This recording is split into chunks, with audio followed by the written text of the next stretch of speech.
heading into the weekend, and so happy to always get to spend some time with you here inside the Cafe Kubal studios. Cafe Kubal, 3501 James Street. You see that cup over my shoulder. 3501 James Street, 324 West Water Street, 401 South Salina Street. Appreciate your patience this morning.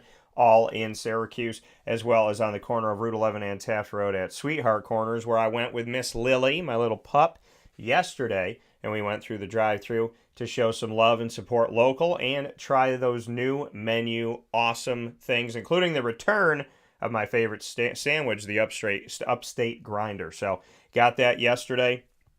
I'm going to be posting a picture about it, which is going to make me want to go get another one, but that's the whole point, right? So you post those pictures, people say to me, they're like, Dan, keep posting stuff like this, I'm going to have to drive over there. That's the point. And it also makes me hungry too. So it definitely works on me when I go back and look at these and say, man, that sandwich was great yesterday. I need to go get it again. So make sure you head out to Cafe Kubal. Like I was saying, the corner of Route 11 and Taft Road at Sweetheart Corners, their drive-through location in North Syracuse. They're also located on 343 Fayette Street in Manlius, New York. So make sure you head out there as well. We are with you worldwide every Monday through Friday from 9 a.m. to 11 a.m. Eastern Time. And always happy to be here with you on YouTube.com, Facebook.com, and MixLR.com, all /WakeUpCall DT. So however you're connecting to us, we appreciate you being with us all around the world. You can also find us on Facebook.com /LiveNowDT, and you can find us on WakeUpCallDT.com's homepage. So however you're connecting with us worldwide, we thank you so much in Central and Upstate New York, the East Coast, the West Coast, the Midwest, and all around this spinning globe that God has put us on. So thank you for being here with us, hanging out where sports meets life, and truly appreciate the fact that we get to talk with each other. You know, that's something that I've always said. I'm not talking at you. I'm not talking above you. We are talking with each other. I appreciate you coming on here and sending your thoughts over to us. Our feeds allow you to send in what you're thinking and what's on your mind. So I always ask people to be respectful, and if they have an opinion to justify it outside of that, let's have a conversation. We don't have to agree, but we definitely should be respecting each other, and that's very important and paramount to me. So make sure when you send over your messages, you go to youtube.com, facebook.com, or mixlr.com, all /WakeUpCallDT. If you go to any one of those, then you can connect with us in the live feed, and you can send me messages instantaneously, and I'll be able to see them. So make sure that you do that here this morning on Wake Up Call all the way through. We're going to go a little bit past 11 o'clock this morning because Andrea is going to be joining me for Two Mics No Filter live, and I'm really, really excited about that. So we're going to have an awesome, awesome conversation, and definitely looking forward to having her on the show. So we got a lot of good stuff coming up, a lot of great conversation to be had. So I'm definitely looking forward to that, and we're going to have the opportunity to speak on a lot of different topics. So I'm looking forward to it. Two Mics No Filter is exactly that. Two mics on, no filter whatsoever. And we have some fun with it, as always, with Andrea. So a lot of great stuff coming up inside of MonPazPopcorn.com's What's Poppin'. What's Poppin' first is, of course, one of our longest-standing segment that we've ever done at Wake Up Call with Dan Tortora, and one of our Friday segments we bring to you every single week, the Annoying Moment of the Week, proudly presented by Carvel DeWitt. Then we'll get into Lead, Learn, Evolve, Ad-Lib, and Deliver, presented by Chick-fil-A Cicero and Chick-fil-A Clay. We also have, over the weekend, an awesome new episode of The Light Between Us, and I'm very, very excited to share that story with you from one of our Chick-fil-A team members here from Chick-fil-A Clay. So a lot of great stuff coming up. Lead's topic today, Learn, Evolve, Ad-Lib, and Deliver is the acronym. The topic of the day is, what's your why? What is your why? We'll talk about that. And then at 10 a.m. Eastern Time, I will be announcing my top dog of the week. Very excited to do that.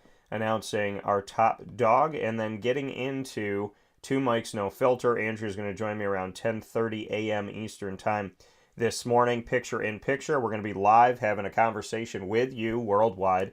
So if you would like us to discuss something that's on your mind, send it over to us. Send it over to the feed, and we'd be happy to look at it and work it in if it's something that, we want to discuss this morning, something on your mind. So make sure you send it over to us. 2 Mics, No Filter with Andrea Smith. That'll be happening at 10:30 a.m. Eastern Time for about an hour. So we'll go a little bit over today to make sure we give you a full episode of 2 Mics, No Filter here inside a Wake Up Call with Dan Tortora. So with that being said, let's hop right into the annoying moment of the week. Proudly presented by Carvel DeWitt, 4322 East Genesee Street in DeWitt, New York. It is what happy tastes like. And don't let the cold weather fool you. The ice, the snow, whatever it may be, that flavor doesn't change throughout the year. It is that same incredible, amazing, unable to duplicate flavor of Carvel. And Carvel DeWitt is such a special place. The longest standing Carvel franchise in America of over 60 years. And the only place where you can get the Wake Up Call Sunday. So go out and get that today. And I'm excited to bring you the annoying moment of the week.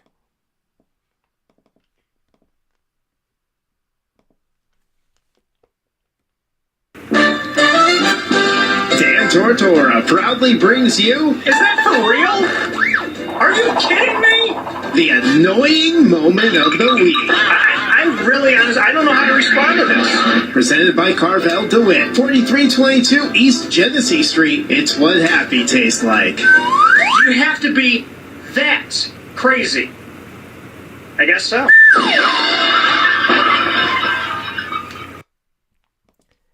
The annoying moment of the week here on Wake Up Call with Dan Tortora, where sports meets that thing called life. My annoying moment of the week, it can, again, I talk about this all the time. It can be a bunch of different things because there's different topics that we can always get into and discuss and whatnot. My annoying moment of the week for this week would have to be doctors that don't care for you properly. I went to see a doc this week, and I've been through a bunch of stuff with my throat, my tongue, my vocal cord, my everything, just dealing with all kinds of stuff. I had like an infection, I had a sinus infection, I had a viral infection, I had stuff going on with acid reflux, all these things going on, and I wasn't getting the help that I needed, and I wasn't Greg, we're going to get into that in a minute. So, Greg thinks he knows what my annoying moment of the week is. He's right. So we're going to get into that in a minute. But yeah, I mean, doctors that, don't do their job. And, I met a doctor this week that was so kind, so nice, explained everything, thoroughly examined like everything that was going on, talked to me, talked through stuff with me. And I honestly left there. I wanted to give him a hug and be like, thank you for just caring about me. Thank you for listening to me. Thank you that what's going on in my life matters to you. So you got to shout out the good doctors. And, I've had some really good ones. And I've had some really, I don't know what they do for a living. They say they're doctors. I don't know. Maybe they just put on... Maybe they just put on the scrubs and walked to the back and thought, I'm going to see if this guy will believe I'm a doctor. Well, I don't. And so, yeah. So I would say, healthcare. Also, my annoying moment of the week is my healthcare charged me extra. And then I think they charged me double on top. They charged me a fee they weren't supposed to charge me. Then I think they charged me another fee. And every time I try to call, they tell me they're going to fix it. And then they end up charging me the same fee. So they're like, oh yeah, we got to take that off. We got to credit it to your account instead of charging it to your account. And then they send me all this stuff in the mail and they charge it back to my account. And then they charge it again. And they keep raising the price. And I'm not going to pay more. And they're like, well, if you don't pay the full amount, we might cancel your health insurance. Well, I'm not paying the full amount. I'm paying what my health insurance costs. If I pay the full amount, then you're going to owe me money. And I didn't get the money back that you owed me last month. Now we're in the third month. So if I keep giving you this extra money that you're supposed to be crediting my account, I'm just going to keep putting myself behind the 8 ball. Because if I've learned anything, when a company charges you the wrong fee, God only knows when you're going to get it back. So I'm not going to keep paying the wrong fee and then just hope that one day I'll get a check or something back to me. So I'm not doing that. And it's ridiculous. And how many times do you have to call, right? You call one lady, she's like, okay, we got to get this fixed. You call another person, okay, we got to get this fixed. You call again, it's like, okay, let me check into. No, don't check in, just fix it. Just fix it. I don't understand why it's so hard to fix it. It's like, instead of adding it to my account, credit it to my account. You continue to charge me more money than what I owe you. I paid you more. My first month I paid over. Or no, my first month I paid what they told me to pay, and then they said, just kidding, it was higher. So retroactively, they're like, you owe us more money.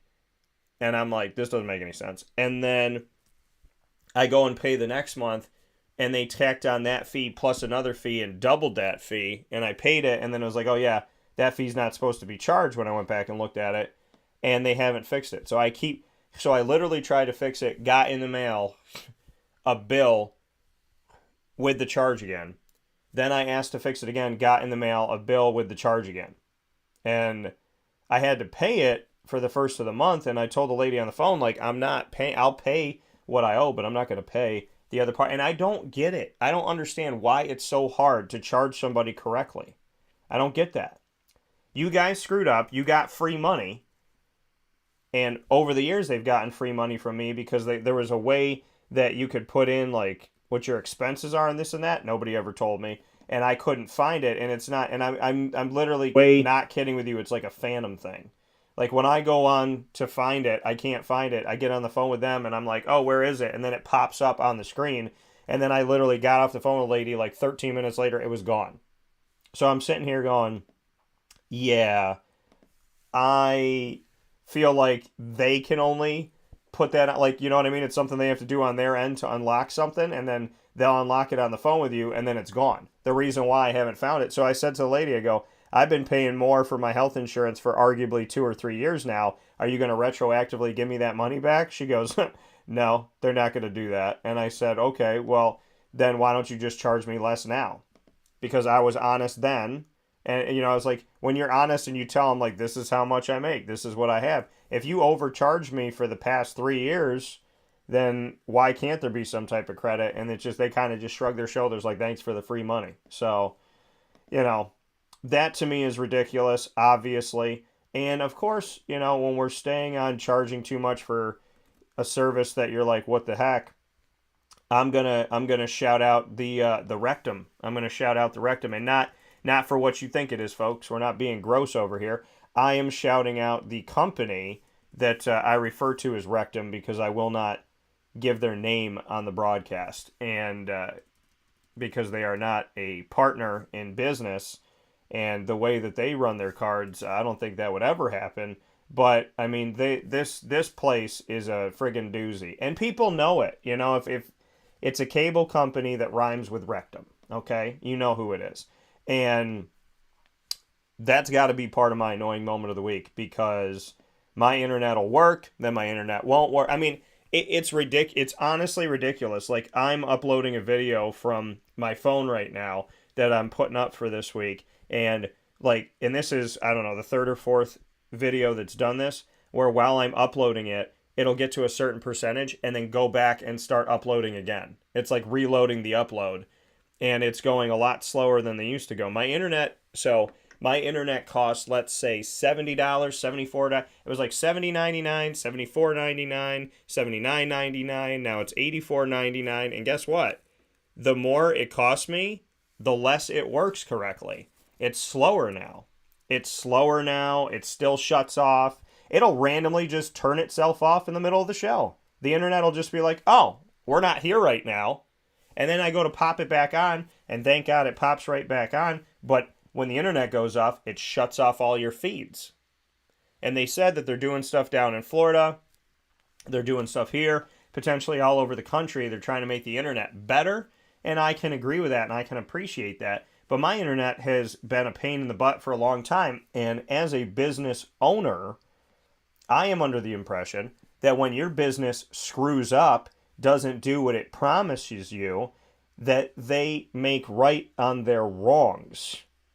That they say, okay, you know what? We didn't give you good internet for the past 2 years. We came in here, and I've had them come to the house. They're like, who installed this equipment? You guys did. I mean, I talked about that. Well, why are these wires like this? I don't know. They've been there like that since before I moved into the house. Well, we don't think that it's this, and we don't think that it's that, and we don't think that. And it's like, okay, well, you don't think that every time it rains it causes an issue, but when it rains and it gets really damp in my backyard, my internet seems to have issues. And my internet's been running really slow while the snow's been on the ground in my backyard. So I don't know how to describe it to you other than the fact that if it happens every single time, that's probably a problem. And I've had them come over here and I've had them talk about, oh, we're going to fix, we're going to do this. We're going to do it. Okay, then fix it. Fix it. And I've called multiple times and said, can you give me a credit? Can you give me a discount? Because my internet hasn't worked correctly in God knows how many months now, years. Can you at least credit my account? Can you do something to my account? Can you lower my monthly cost? Can you show me in some way, shape, or form that you actually care about your customers? No, we can't do that. Okay. So, I mean, and that's the problem with internet companies and cable companies is wherever you live, there might be one or two. So you might have one option. You may have two options. Some places might have a bunch of, like if you're down in Orlando, maybe you have three.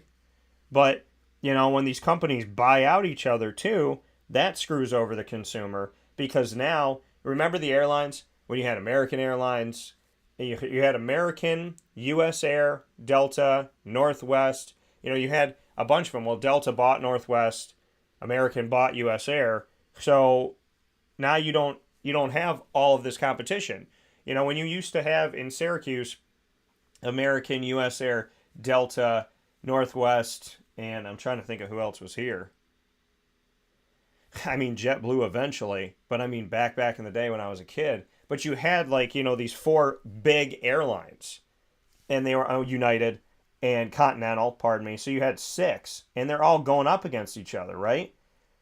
So if one of them's like, hey, we're going to charge $900 to go to Boston, one of the other ones could be like, well, we're going to charge $600, and one of the other ones like, we're going to charge $300, right? Because they were competing with each other. Well, when you have a couple, I mean, now there's more here, but when you buy out and you have so much of the market, I mean, Adelphia Cable used to be a fantastic cable company.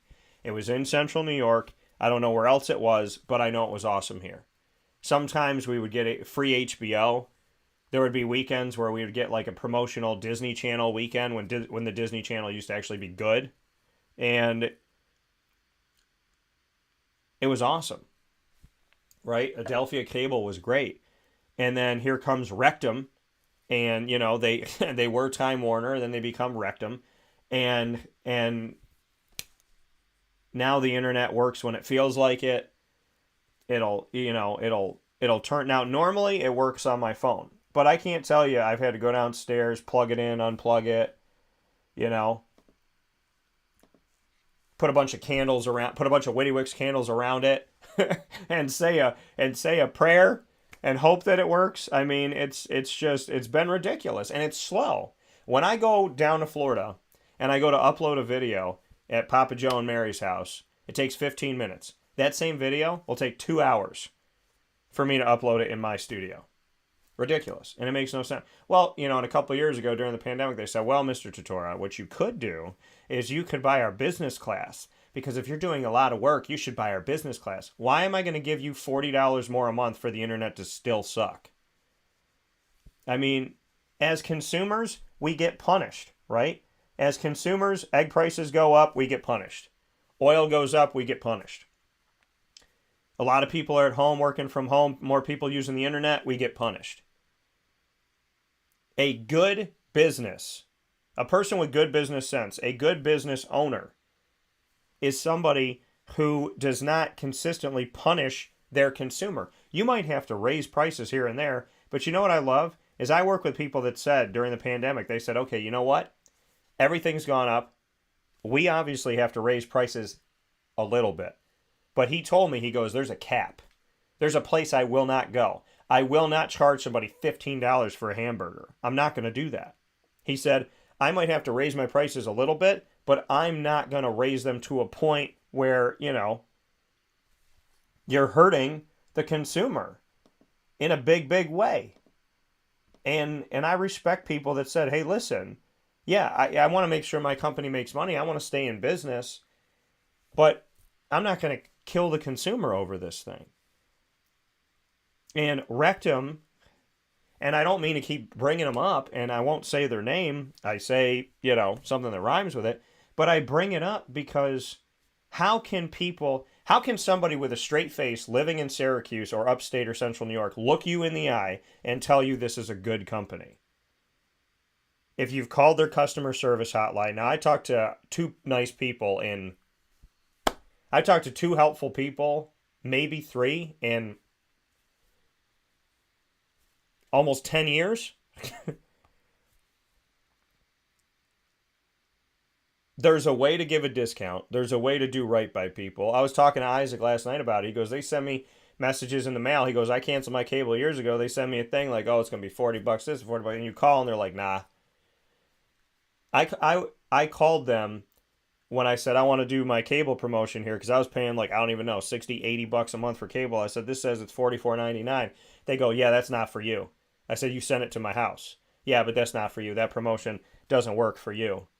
I said, how does it not work for me? It's got my name on it. It came to my house, and you've sent it to me 3 times. Yeah, you can't use that. I don't know how to tell you. I don't know why they sent. I don't know who sent that. You guys sent it to me. So, I can't use the promotion. They're like, nah, you got to be a new customer. I said, all right, cancel me and put me back in. Nah, we can't do that. That doesn't work that way. I was like, why didn't it work that way? I'll stop being your customer and call you in 3 days. There used to be a time where you could call up a place that was overcharging you and say, listen, I'm out. And they were like, no, let's figure this out. Now when you go, I'm out, they sit on the phone in friggin' dead silence. I'm like, you know what? I'm not putting up with this. I'm going to leave. They go.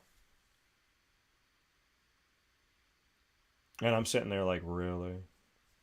I don't get it.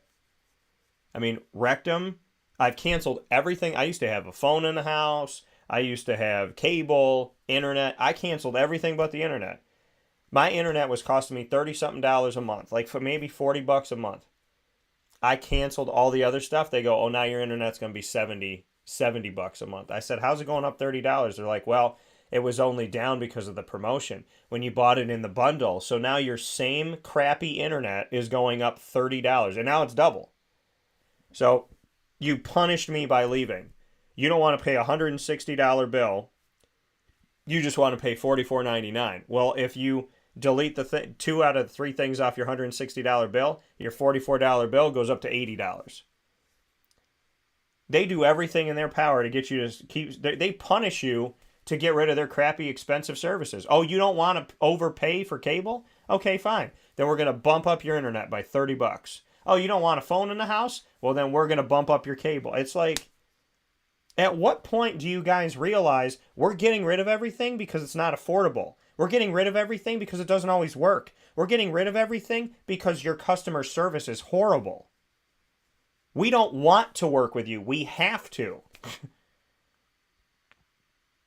And a business model should not lean on the fact of, well, we're one of 2 or the only cable shop in town. You have to work with us. That shouldn't be your business model. Whether we suck or not, you need us. That's not a good business model. A good business model is, what can we do to serve our customers in the best way possible? Not our shareholders only, not our CEO, but what can we do to help our consumers? What can we do to help the people that keep us in business? When half of the people that own cable delete their cable package, you don't charge the half that remain double to make up for it. Well, our bottom line needs to stay $1 million. So if 500,000 leaves, then we're just going to charge everybody double so we can get back to $1 million. You can't do that. I had somebody tell me from Rectum years and years ago. This is like a decade ago. I was talking to him on the phone. He said, every year when your service comes up, like on the year anniversary or whatever, he said every single year it comes up, we'll charge more to your account. And if you don't call us, we'll keep it on there. He said, we just do that. He said, we will go all the way to $200 without stopping. And we'll eventually charge you, like if you're paying $74.99, we'll go all the way up to $200 a month unless you call. He said, and it has to do with nothing. They just do that. They just add a charge, add a charge, add a charge, add a charge. And if nobody calls it to take the charge off, they just keep adding the charges. My grandmother was paying $150 for her cable, and they're like, oh, she has HBO and Cinemax and this and that. My mom goes, she doesn't have any of that. They had been overcharging my grandmother for months. My grandmother's in her 90s. She doesn't know. My mom was sending the bills out. So if you're not looking after your loved ones, you know what I mean? I mean, for goodness sakes, I got rid of cable, so I got another package, a streaming service that would give me some cable channels. It was $64.99. Then they said we're going to go up to $69.99, and I was like, I don't even know if I like that $5 charge, because now we're getting closer to what I was paying for Rectum's cable, and I don't know if I want to keep paying this. I look at my bill. Thank God I check all the time. I went back and looked at, no, I didn't look at my bill. I went to my banking account. $88.99. There's a phantom $14 a month charge that I have no idea what it means. And they're like, we added all these channels. You might have added like 10 channels.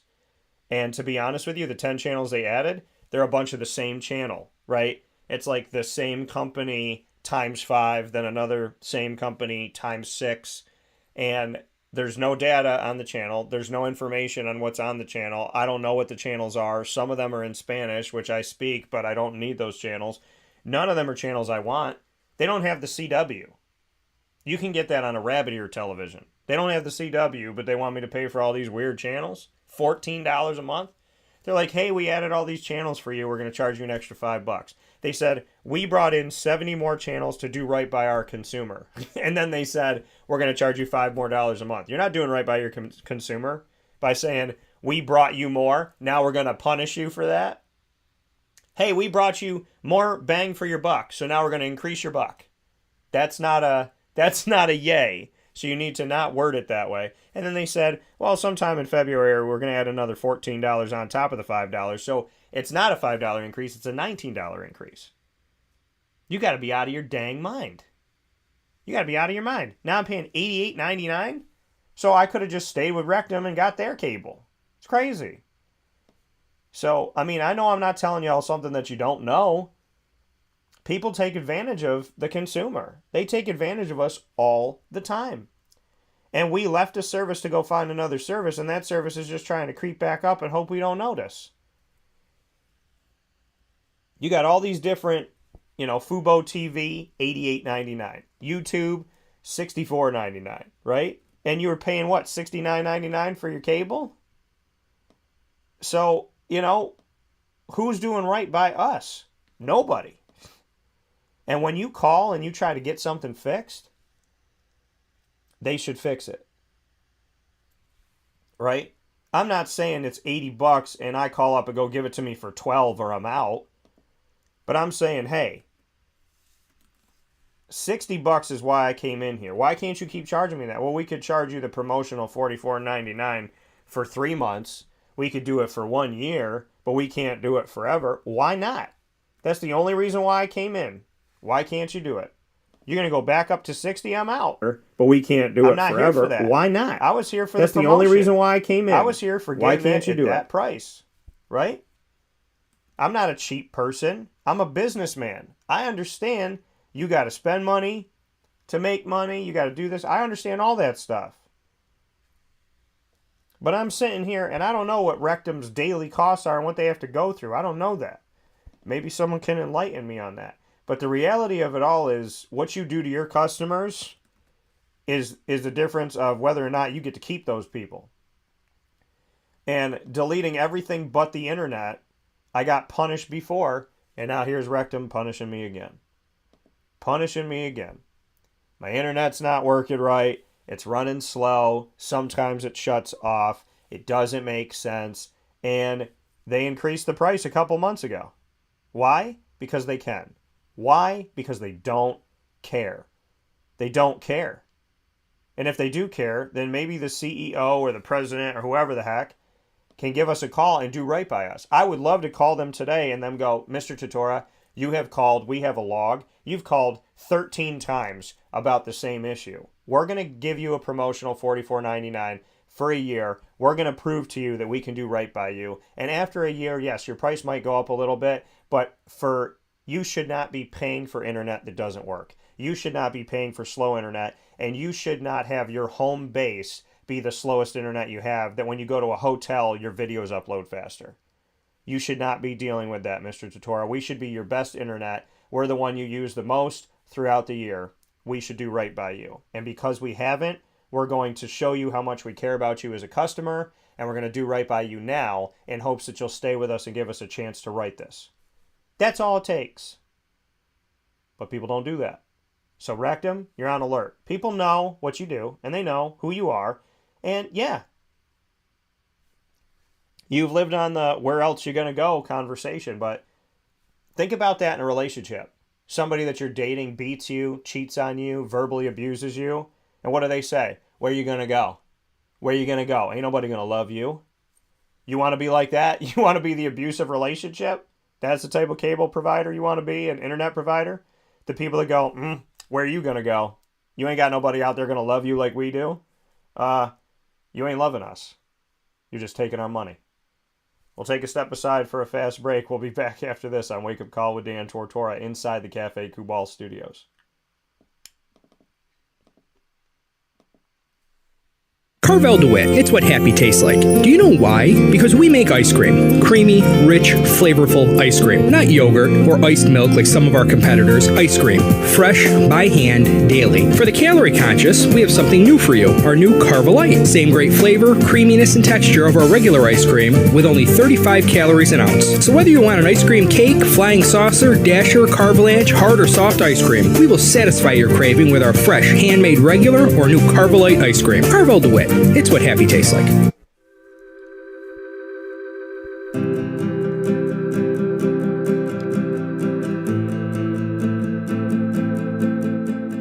Café Kubal offers same-day local delivery of our products, offering no delivery charge for Onondaga County. Shop cafekubal.com for fresh roasted coffee beans, cold brew, travel mugs, and all your essential Café Kubal needs. Café Kubal, coffee for the soul.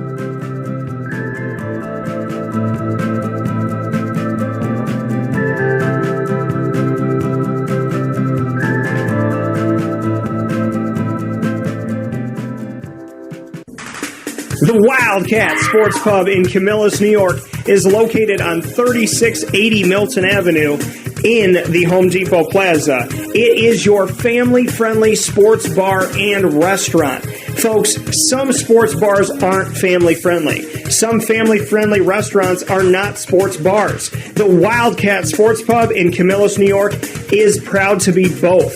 It is that marriage that you've been looking for years. The Wildcat Sports Pub is your home base for your sports bar and restaurant needs, games for the kids, indoor and outdoor activities, and enough things on the menu to come back every single week and get to try something new. They're open Sundays from noon to 8 p.m., Monday through Wednesday, 11 a.m. to 11 p.m., and Thursday through Saturday from 11 a.m. to midnight. For reservations and party information, call 315-487-2222 for the Wildcat family-friendly sports pub and restaurant.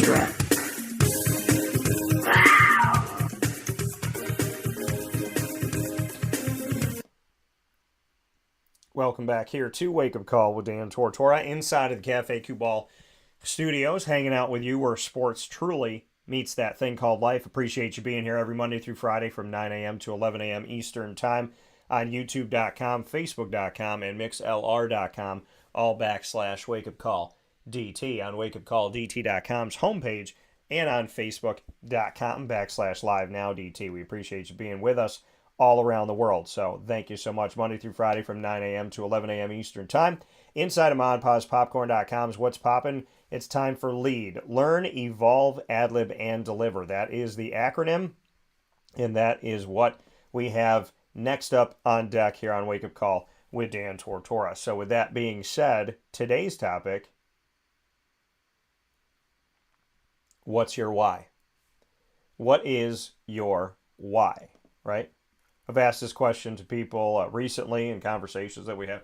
What's your why? What's the thing that makes you tick? Why do you do what you do? Why are you the person that you are? Right? Can you answer that question? Do you know why you are the way you are? It's a question that causes us to be very honest with ourselves. Because maybe that we are the person that we are because we think that's who people want us to be. Maybe we are the person who we are because that's who the person we're dating thinks we are. Maybe we are who we are because that's what our boss said we had to be. Maybe we are who we are because that's who we've chosen to be. That's the one that counts. You should always be who you are because you chose that, because you wanted that, because that is who you are. Why be anybody else but yourself? Why take the time away from your own life to be anything other than who you are? Why would you do that? What's your why? What makes you tick? I'll tell you mine. People ask me all the time, why'd you get into this profession? Why do you do what you do? I said, because I love telling stories. I have a big imagination. I love people. I want to find the good in people. I want to connect people together. I want people to know that there are good people out there. I don't want people to give up on their dreams and their aspirations. I want people to believe in the power of today. I don't want them to focus on yesterday, and I don't want them to be obsessed with tomorrow. I want them to focus today. My why? I want to make this world a better place. I want to bring goodness to this world. I'm not in it for the accolades. I'm not in it for the awards. I don't know if I'll ever win one. I'm not in it for that. I'm not in it for an award. I'm not in it for, oh my God, we got 1 million likes, blah, blah, blah, blah, blah. You know? I think TikTok has proven that getting 1 million likes is not, it doesn't mean you're good at anything. Sometimes it just means your stupid video was the one that people watched the most. Your dumb video about dumb things that gave nothing to society was watched the most. You know? And I'm not trying to knock TikTok. I'm just saying, you know, that's quick videos, right? And, you know, well, we got 4 million views on that. Okay, great. A pretty girl, and this, I'm not saying this and this not being true. A beautiful woman is going to get likes and people watching her no matter what she says. She is. Because people aren't paying attention. They're looking at her. And that's been used for 1 million years. That's advertising, right? Beautiful face, people look at it, right? Something, you know, animal humor, like seeing animals out in the wilderness and that, people like that stuff, right? People falling off, people being on a jungle gym and falling off the slide. People like seeing people fall. People laugh at that, right? Somebody's voice cracks when they're going through puberty. People laugh. There's certain things that people just find funny across the board, or that people find interesting across the board, right? And that's been reality, right? So if you're out there on social media and it's like, well, I got 4,000 likes. Okay. What did you talk about? I talked about how Cheese Whiz is weird. Okay. So did they watch you because they find you attractive? Did they watch you because you squirted the Cheese Whiz and it went up your nose and they thought it was hilarious? Are they laughing at you? Or did they really like your commentary on Cheese Whiz? You know, what's your why? If your why is to get likes, if your why is to just have people tell you that you're great, or that you're sexy, or that you're handsome, or if that's your why, if your why is, I just want people to tell me I'm pretty. I just want people to click like on my thing. My why is to have as many people as possible tell me I'm awesome. That's my why. That's not a good why. Because that why will consume you like a drug. You'll put up a post and you think you look pretty in that post. You think you look handsome. Oh man, I just worked on my rock hard abs. I'm going to put a picture out about it. Ooh, I only got 14 likes. I got 476 last month. I only got 14. Well, people think I'm ugly. Now I think I'm ugly. Maybe I'm ugly. Well, maybe I should jump off this bridge. That's life for some people. If the world doesn't tell them that they're great, they can literally go to the cliff. That can't be your why. Your why has to be deeper. Goodness. Think about that. What is your why? If I had a child right now, they said, Daddy, my why is to have as many people watch my TikTok dances as possible. I'd say, honey, if you love to dance, I love that about you. If you love to share your talent with the world, I love that about you. If your why is to share your passion with the world, I'm cool with that. But if you're only sharing your passion with the world in hopes that the world tells you that you're great, if you're only sharing your passion with the world because you're obsessed with likes, then you and I need to talk about that. Because for the billions of people that listen to Michael Jackson's music, you could probably find at least one person a day that'll say something bad about his personal life. For the people that thought Prince was great, there are people come up to you and go, he was weird. He was just weird. Right? For the people that like Brad Pitt, I don't like him. I think he's cheesy. I think he's ridiculous. I think Kevin Hart's great. I've had people look me in the eye and go, he plays the same character in every movie. He's not funny. And he has no, range. He's the same guy every time in every movie. No matter what movie you see, you're seeing the same Kevin Hart, and it's annoying. And yet I think he's funny. Right? If you base your why on just people liking you, you're in a danger zone. Because if that's the only thing that matters to you, what happens when you don't matter to them? Do you stop mattering to yourself? That's the question. Because that becomes the question, correct? If you don't matter to them, do you matter to you now? Because that becomes the question, correct? If you don't matter to... That's the issue. John said, work hard, play hard, treat others how you would want to be treated. Simple. Greed is out of control in this world. Amen. Amen. This world has taught us how to not love each other. We got to learn how to do it again.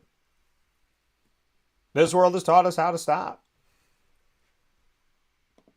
Right? Greed is good. Make that money. Who cares about your family? Who cares about your girlfriend? Who cares about your boyfriend? They basically taught us, hey, if there's a zombie apocalypse and you and your girlfriend are running, push her at the zombie so you can get away. That's what that's what this has become. You have to seek out the good. Right? But what if you've only known bad and you don't even know that there's good out there? I tell people all the time, I make comedy about my relationships and things that I've been through because it was crazy. It was crazy. It was wrong. It was inappropriate. It was borderline inhumane. But after going through it, I had a choice. Am I going to believe that there's good in the world, or am I going to think everybody's like these people that I dealt with? You know, I had to figure out what I was going to lean on and what I was going to believe in. Not everybody's a bad person. Not everybody is a bad person. There are people out there that don't do the greatest of things, but not everybody out there is bad. But you have to know that. And if you don't know that, then you might start acting bad. Now your why is, hey, I just want to protect myself. I just want to save my own butt. Yeah, I'm going to push somebody right in front of that zombie attack because I want to get away. Right? I'm just going to hope that I keep finding people on my on my adventures here, so every time a zombie comes, I got food to throw at them. Some people are like that. Some people would do everything in the world to prevent anybody from getting hurt. Right? Some people's whys is that they seek to help, right? Their why is, I love being alive and helping people. I love giving back. I love treating people the way I want to be treated. I love being different. I love showing people compassion, kindness, goodness. I want people to know that life is going to be okay. That's my why, Dan. My why is going out there every single day, finding a way to help somebody else. Because when I help other people, it makes me feel like maybe, just maybe, they'll help somebody, and then they'll help somebody, and then it'll all come right back, and the world will be a better place. I feel that, and I get that, right? And I applaud those people. But you have to know what your why is. You have to know why you have chosen to do the profession you do, why you date the person you date, why you're married to the person that you're married to, why you are the type of parent that you are. You have to know your why. What are the pillars and what is the foundation of your life? Why are you the person that you are? These are tough questions. They're not meant to be easy, but they're meant to be answered. If you don't know who you are, then guess what? Nobody else does. You have to know who you are. It doesn't mean you have to be perfect. You're never going to be perfect. You're never going to be perfect. You're never going to be a perfect parent. You're never going to be a perfect spouse. But that doesn't mean you can cheat on somebody. You're never going to be a perfect parent, but that doesn't mean you slap your kid in the face. Right? None of us are perfect. But we should know, okay, we can go here, we can't go here. Okay, we could do this, but we can't do that. We have to determine who we are and who we want to be in order for us to make any type of dent in this world. If not, then all we are a bunch of just floating heads in society. That's all we are. We're just a bunch of walking around bones and skin. If we don't know who we are, then what are we doing? You got to know your why. I get up in the morning because I want to live my life to the fullest. I get up in the morning because I want to be a good parent. I get up in the morning because my dog needs me, my cat needs me, my bird needs me. I get up in the morning because I love going to work, going to the hospital, and saving people's lives. I am who I am because I love the simple things as making somebody a cup of coffee and seeing them smile and knowing that I made their day. Sometimes the only good part of somebody's day is the cup of coffee that they get when they come into Cafe Kubal and come see me, Dan. So I'm going to smile every time, no matter how I'm feeling, no matter how bad my day is, because Cheryl comes in every morning at 9:15 a.m. and she gets her favorite coffee. She puts a little caramel in it. Sometimes it's ice, sometimes it's hot, but she comes out here, she gets her coffee at Cafe Kubal every day, 9:15 a.m., Dan. And no matter how I'm feeling, when I'm working and I see Cheryl, I'm going to make sure I give her a big old smile because I know Cheryl is a principal and I know her life is hard and I know she deals with a lot at that school and she's told me some things heart to heart. So every time I see her, I think, I don't know what type of day Cheryl's about to have and I don't know what day she had yesterday, but I'll tell you what, I am going to give her this cup of coffee with a smile, and I'm going to say, Cheryl, I hope you have a great day. And Cheryl might care about the fact that I remember her order. I remember her first name. I remember what she does for a living. That might be Cheryl's best part of her day. When you make your why mean something, you can change this world for the better. When you make your why mean something, you can do incredible things. I mean that. I mean that. When you know who you are, the world can see that. And the world's going to judge you. The world is going to think you're a bad person, a good person, this, that, whatever. The world is not always going to be kind to you. I promise you that. But if you are a good person, I am a firm believer that the people that don't know who you are and treat you terribly, they fall by the wayside. They fall by the wayside. You eventually get what you give. If you decide to treat good people like crap, I'm not wishing bad on anybody. If you treat good people like crap, I think it's a factual statement that eventually somebody's going to look at you and go, pardon me, but what is this? Why are you doing this?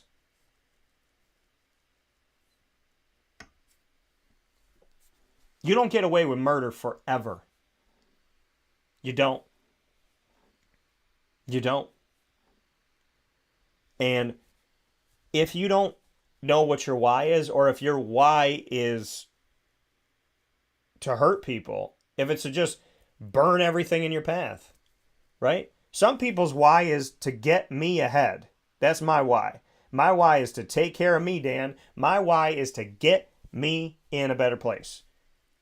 Screw everybody else on the way. I don't care about who's working for me. I don't care about who's playing for me. I don't care about who's dating me. I don't care who knows me.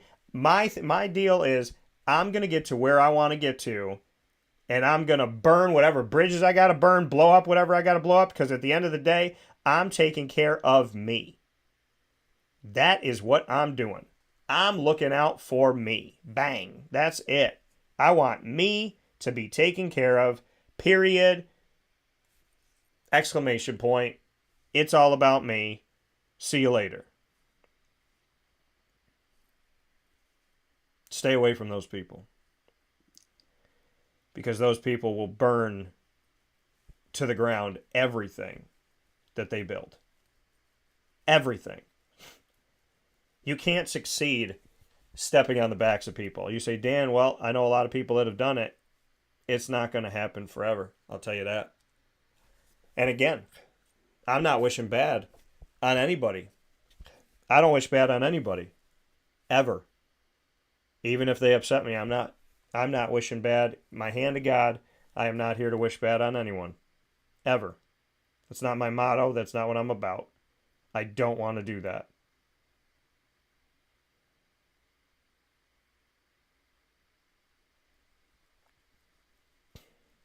I see this world, and I know my why. I know why I do what I do.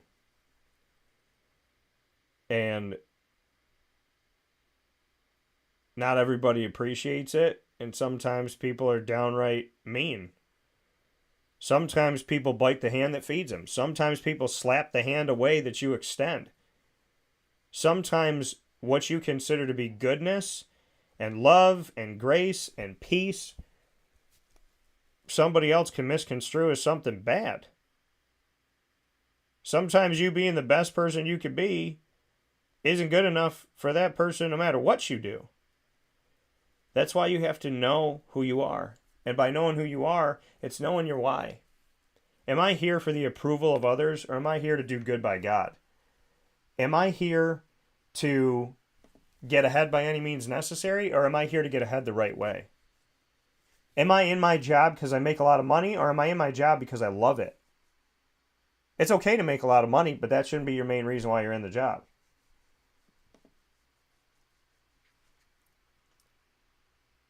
Everything you do in this life, think about it like this. If every move you made, every step you took, every word you said would be done back to you immediately, would you still do it? Think about that.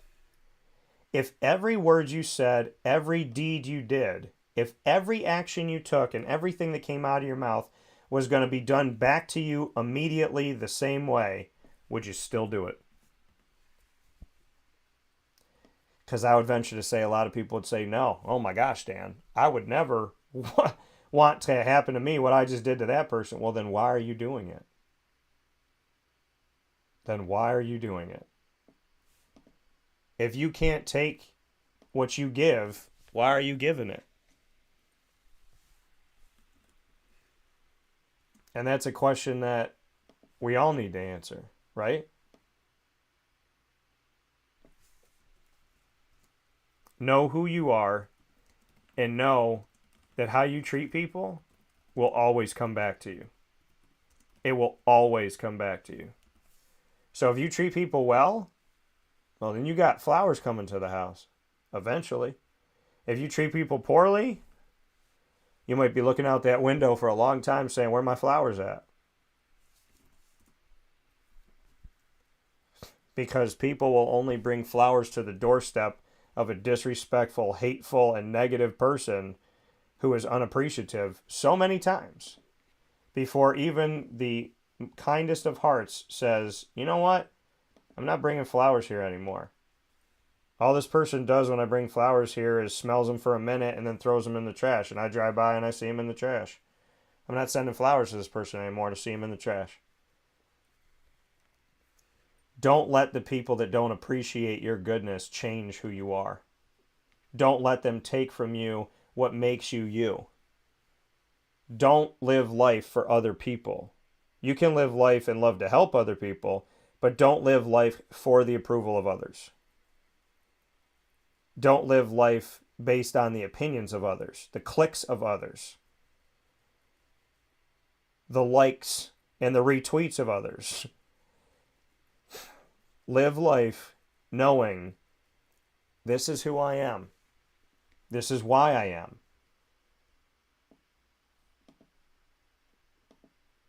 Because like I said before, if I sat you down right now, we had lunch together, and I said, why are you in your profession? Why are you married to that person? Why did you choose to have kids? Why are you living here? And you can't give me an answer that you're proud of? Well, then you need to figure it out. You know, I had kids. Why? For the tax break. That's not a good reason. I got married. Why? Because, well, I didn't want to be lonely. Well, that's not a good reason.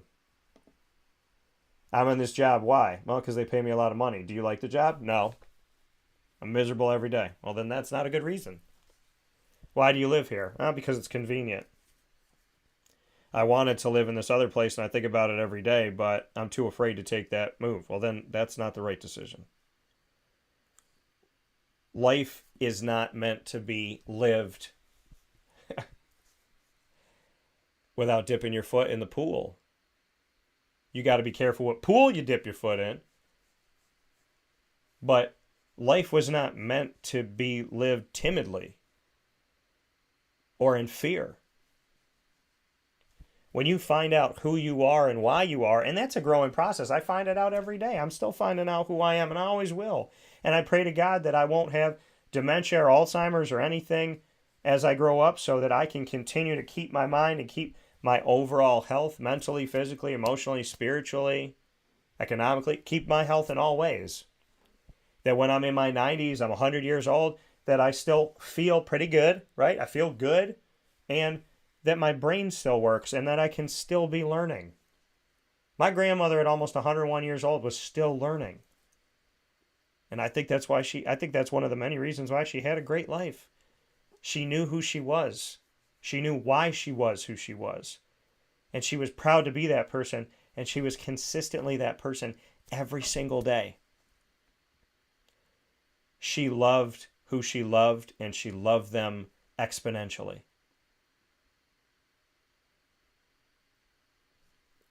I can tell you exactly who my grandmother is, because she didn't hide it. Her why was to spread goodness, to believe in God, to say her prayers, to be a good person, to keep her nose clean, as she would say, to stick up for herself and not anybody let anybody tear her down or tell her that she can't be who she is. My grandmother woke up every single day and she gave back to the world, even when the world didn't give back to her. That's who she was. And that's who she is. And in heaven, I can only imagine it's who she'll always be. A kind-hearted, good, strong, faithful, compassionate, funny, hospitable, welcoming, open arm, smiling soul who wasn't perfect, made mistakes, but she knew how to love. She knew how to love, and she knew how to bring it out of you, and she knew how to get you to believe in love when it was really, really hard to. My grandmother was a place to reset your battery, recharge, refocus. That's God's work. So I ask you today, what is your why? Why do you do what you do? Why are you in the job you're in? Why are you in the relationship that you're in? Why do you have the friends you have? Why do you live where you live? Dan, I don't have time for all that. Well, you better make time for all that. Why do you treat people poorly? Why did you burn a bridge? Was it worth it? What did you get from it? Did it make you better? Did it push you forward? Did blowing that bridge up help you in the present, and will it help you in the future? There is a difference between igniting a bridge and walking away. And there's a difference between blowing something up with a good person and walking away from someone who's not. There's a difference between knowing what you're walking away from and not knowing. There's a difference between hate and love. There's a difference between excuses and reality. There's a difference between cutting the cord that you're going to need to call someday and cutting a cord that you think went to nowhere. Not everybody's going to like you. Not everybody's going to understand your why. But they don't have to. God created you. And at the end of the day, you are the only person that knows you better than anybody else besides God. You are the only one that is in your skin every day, every second, every moment. So if you don't know who you are and you don't know your why, you're a prisoner inside of your own body. And in order to free yourself from those chains, you have to determine what makes you happy, what makes you tick, what you love, why you love it. And you don't have to answer to anybody. But you do have to answer the questions for your own soul. We'll take a step aside for this fast break on Wake Up Call with Dan Tortora. This has been Lead, Learn, Evolve, Ad-Lib, and Deliver, proudly presented by the fantastic team led by Jimmer Sikowski at Chick-fil-A Cicero and Chick-fil-A Clay. We'll be back right after this to announce our top dog of the week, and coming up in just a few minutes, a live 2 mics, no filter that you won't want to miss, as my co-host Andrea Smith and I talk about literally whatever is on our minds, and it always leads to a really knowledge-packed, wisdom-packed, comedy-packed, make you think-packed, learn something-packed type of show. And I can't wait. So much coming up on Wake Up Call right after this.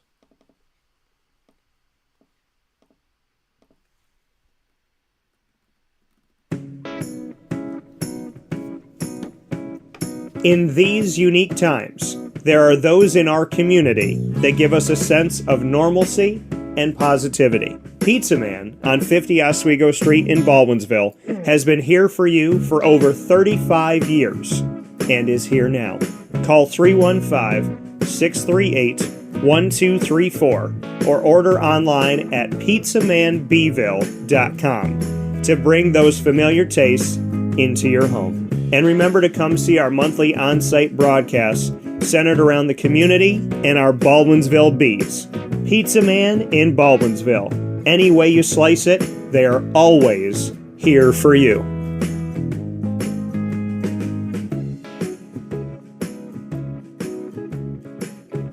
This is Jimmer Sikowski, owner-operator of Chick-fil-A Cicero, 7916 Brewerton Road in Cicero, right in front of the Home Depot.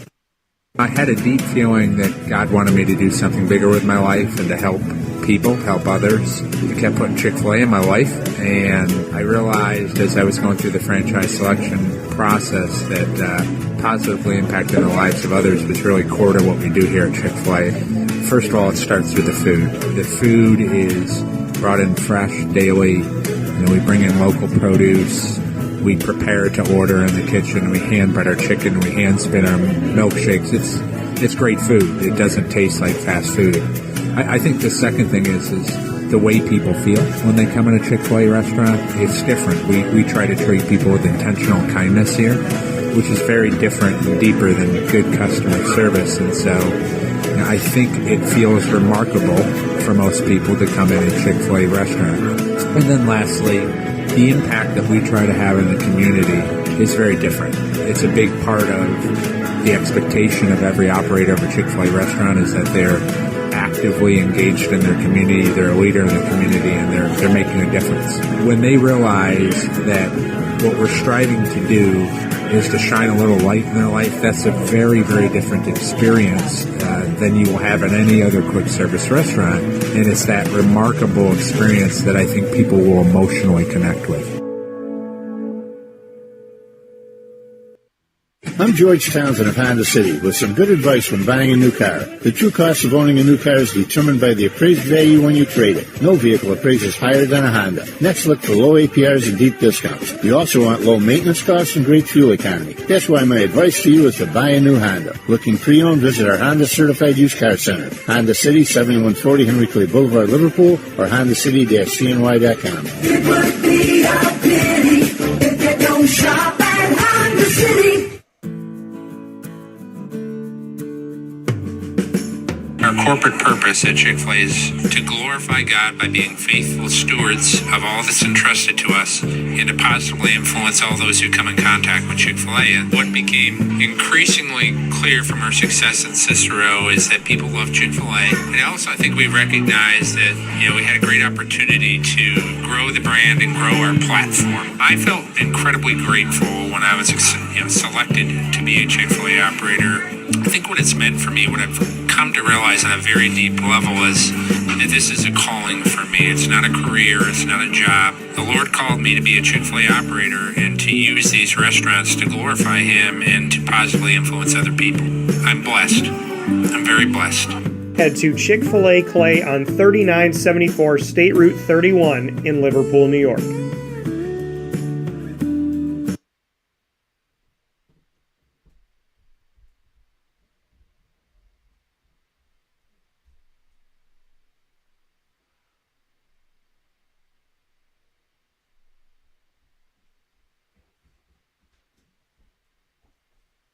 Welcome back here to Wake Up Call with Dan Tortora inside of the Cafe Kubal Studios, hanging out with you where sports truly meets that thing called life. Appreciate you being here inside of the Cafe Kubal Studios Monday through Friday from 9 a.m. to 11 a.m. Eastern Time. Always happy to have you here on the broadcast with us. So we thank you so much for being here on Wake Up Call with Dan Tortora. So thank you and much appreciation for all of your love and support here on Wake Up Call with Dan Tortora. So with that being said, we have the opportunity to be with you with Cafe Kubal inside of our studio partnership, our exclusive studio partnership with Cafe Kubal, 3501 James Street, 324 West Water Street, 401 South Salina Street, all in Syracuse, as well as on the corner of Route 11 and Taft Road at Sweetheart Corners in North Syracuse in their drive-through location, and on 343 Fayette Street in Manlius, New York. So make sure you head out there today and support local. And of course, proud to be here with you on youtube.com, facebook.com, and mixlr.com, all /WakeUpCallDT, as well as on WakeUpCallDT.com's homepage and on facebook.com /LiveNowDT. So however you're connecting with the show, we appreciate you being here on Wake Up Call with Dan Tortora. With that being said, it is time to get in to our top dog of the week honors, and I need Lily's help for that. Top dog of the week this week. Well, this is an easy one for me, folks. This has been a wonderful week of giving, and Lemoyne had their Giving Day happen this past Thursday. So yesterday, Thursday, March 2nd, it went for 24 hours, and I want to give you some numbers here, which are really incredible, and I'll be giving you some other ones as we go on here. So the donor goal of 2023, that was the goal for Lemoyne, right? They wanted to have as many donors as the year, and so we're here in 2023. They wanted 2,023 donors. They got 2,614, so they passed their goal, and they raised just shy of $900,000. So if my numbers are correct here, that means in the past 2 years, in 2 days' time, Giving Day last year, Giving Day this year, 48 hours. In 48 hours, in the last 2 years, in just 48 hours over the last 2 years. I want to say it again because it's crazy. In 48 hours of 2 years, Just 48 hours. One day last year, one day this year. Lemoyne has raised almost $2 million because of you. So my top dogs of the week this week are you. Everybody that donated to the Finn family. Everybody that gave back. Everybody, whether it was $1, $10, $100, $10,000, $50,000, whatever you gave, that you gave something. A little goes a long way. And folks, it wasn't just giving money. It was giving back. For some of you, it was giving to your alma mater. Some of you, it's giving to your coach, giving to your team. Some of you, it's giving to the program that your son or daughter is a part of, or that you were a part of. This is personal. This is personal. Giving back has become a personal thing, a beautiful thing. And so many of you gave back. So I want to thank you. I want to thank you for what you've done. I want to thank you for your care and your concern. I want to thank you that you helped this to be a really special day. I thank you for that so very much. Now, for the sports side of things, within this number, the goal is to have 1,000 donors for the Lemoyne Dolphins, for the athletic department. 1,000. They had 1,333. They raised over $210,000. Thank you for that. Thank you for that. So we have had a fantastic giving day, and I just want to say thank you. I want to say thank you from the bottom of my heart that you gave. You know Lemoyne means a lot to me. Dr. Linda Lemira, the president, has told me I'm a Dolphin. AD Bob Beretta said you are a Dolphin now. And they said that, and they've said that over the last couple of years. You're a Dolphin, you feel like family, you feel like a Dolphin. It means a lot. It's right here in the studio. To be honored as a Dolphin, to be considered a Dolphin. Now listen, I love my alma mater. I love where I went. I appreciate them and I build them up. And to be a part of this family too, to be welcomed into this family is a beautiful, and it is a kind gesture and a good thing. I'm honored. I live in a world where I feel like not everybody knows you and not everybody appreciates you. We talked about that earlier today. Not everybody understands you. Not everybody gets you. And sometimes you feel like no matter what you do, people don't see your value. But Dr. Linda Lemira has seen my value. She shared that with me. So has Bob. So many coaches there have given me wonderful messages and have built their relationships with me and me with them. The student athletes, as I told Bob, there's not a student athlete that hasn't moved me. Every student athlete that I've talked to, regardless of whatever sports team they're on, I have been moved in a positive way by every single one of them. There's not just talent at Lemoyne. There's good people. And when you help good people, great things happen. What do they say? Where greatness meets goodness? That's what they say, right? Where greatness meets goodness. That's Lemoyne. And Lemoyne has been a wonderful, wonderful place for me, where I do feel appreciated, I do feel loved, I do feel welcomed, I do feel celebrated. So I want to say thank you to Lemoyne for that. And thank you to you for giving back. I can't tell you to do something that I don't care about. And I really care about Lemoyne. I love them. I love the Heights. I love the campus. I love the people I've gotten to meet. I've had so much joy in doing the things that I get to do. Recording in progress. Recording stopped. So folks, thank you for giving back. Thank you for caring. Thank you that it mattered to you to be a part of Giving Day. It's not just a fundraiser. It's giving to something bigger than us. It's making it not just about us. It's helping. And I appreciate those that helped. I applaud you. I thank you. So on behalf of Lily and I, you're our top dogs of the week. From K9 Camp Dog Daycare and K9 Kampground Dog Boarding, we appreciate you so very much. Thank you to everybody that gave to Lemoyne Giving Day.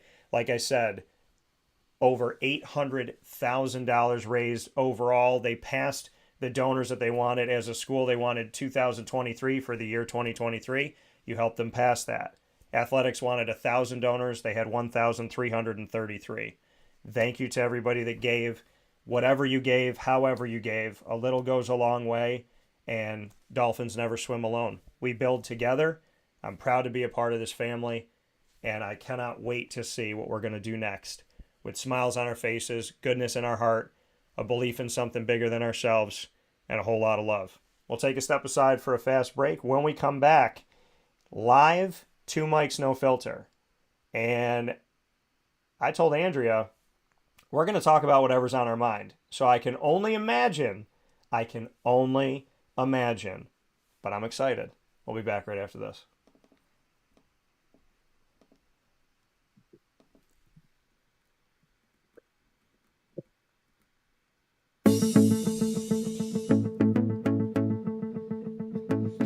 Avicoli's, located on the corner of Route 57 and Wetzel Road in Liverpool, New York, has been your trusted neighbor for decades. Located just steps from Liverpool High School, we're happy to have the Liverpool Warriors on-site, on-location broadcast at Avicoli's through Wake Up Call with Dan Tortora every single month, featuring student athletes, coaches, and administration throughout the year from Liverpool High School. Head out to Avicoli's today on the corner of Route 57 and Wetzel Road in Liverpool, New York, open Tuesday through Sunday for lunch, dinner, and drinks. We'd love to see you out there. And of course, you can call them at 315-622-5100 for takeout, delivery, and catering. That's 315-622-5100. And also find them on myavicolis.com. That's myavicollis.com.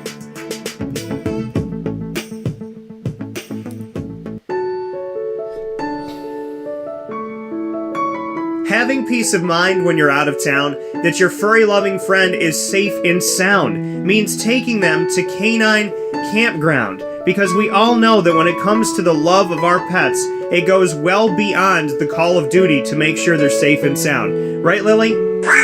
So take a ride to 242 Johnson Street in East Syracuse, New York, and see K9 Kampground and where your dog will be staying, in the classic cabin, the executive cabin, the grand cabin, or of course the luxury cabin, because if you know Lily, you know she loves luxury. Now you don't have to wait to the last minute to find a family member or a friend that'll take your dog for a few days. Call K9 Kampground at 315-299-4013. That's 315-299-4013. Their drop-off and pickup times are Monday through Sunday.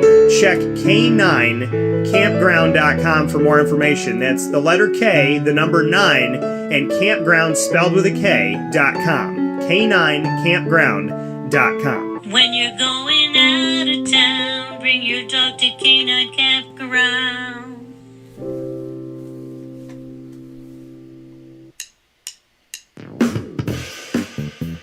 PB&J's Lunchbox, the food truck that you love finding all throughout central and upstate New York, now has a street-side cafe. So when you're craving their traditional favorites as well as their out-of-box amazing menu items, you can now head to 663 Old Liverpool Road in Liverpool, New York. Located just minutes from the highway, the thruway, Destiny USA, and Onondaga Lake Parkway, PB&J's Lunchbox Street-Side Cafe is there for you Monday through Saturday from 9 a.m. to 7 p.m., serving breakfast, lunch, and and dinner all throughout the day. Get breakfast for dinner, dinner for lunch, whatever you fancy, including their award-winning grilled peanut butter and jelly sandwich. Find them at 663 Old Liverpool Road in Liverpool, New York. PB&J's Lunchbox, where we love to know what's in your lunchbox.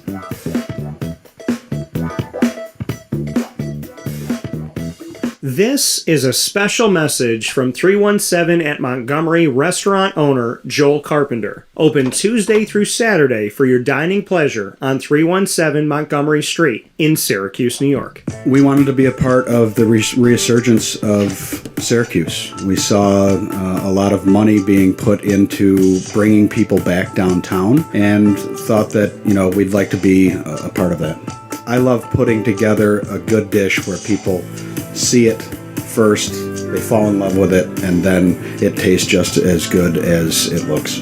We want to provide the best food in Syracuse that we possibly can, and we want you to leave here talking to your family, your friends about what you had to eat first and foremost, but also our service, and to walk out feeling like you're part of our family. I work out in the front of the house a lot, and I love walking to every single table, asking them how everything is, and people looking at me and smiling and saying, this is the most amazing short rib I've ever had. This is the most amazing filet I've ever had. And Donna is great. Sarah's amazing. Thank you for coming over and talking to us. And them just being truly happy for the experience that they've gotten. 317 at Montgomery Restaurant, part of the fabric of downtown Syracuse, located on 317 Montgomery Street in Syracuse, New York. Open Tuesday through Saturday for a unique and memorable dining experience.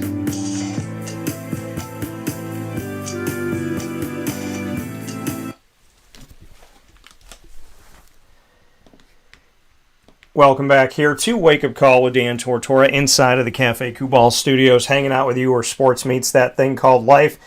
I am ecstatic for what's about to happen, folks, and I'm very much looking forward to this. So it is my honor, it is my pleasure to bring you Two Mics, No Filter, and to be able to bring that to you with my co-host that I appreciate so very much, and that being Miss Andrea Smith. She's going to be joining us here. And now picture in picture, so we have her here with us, and Andrea, live, we're bringing you Two Mics, No Filter. So how are you doing today? I am good. We are live today, so who knows what you're going to bring to the table for me to collaborate with you on. Who knows? Yeah, I like the fact if I can read a direct quote from my co-host, may I? This was the direct quote from Andrea in her promotion of today. And the reason why I'm reading it is I feel like it was her low-key way of kind of putting me on the spot here. I'll tell you why in a second. It says, "It's been a week since DT and I got to talk, and we're back today live on his show. You could check out the unplanned / who knows commentary here today." And I felt like that was her way of going, why didn't you tell me what we were going to talk about today? So, well, I did. I honestly kind of was like, well, at what point are you going to text me this week and say, hey, let's talk about this? And then I thought in my very egotistical way, like I'm picturing now Kelly and Ryan, getting ready for their show on TV. And I'm thinking they do a pre-read. You didn't give me a pre-read. Yeah, you want to know why? Because I don't want to be Kelly and Ryan. I want to be DT and Andrea. And I like the fact that we are off the cuff with a lot of things. So I thought about that too. I was like, did we talk about a topic? I don't think we did. I could send her a topic. And then I thought, you know what?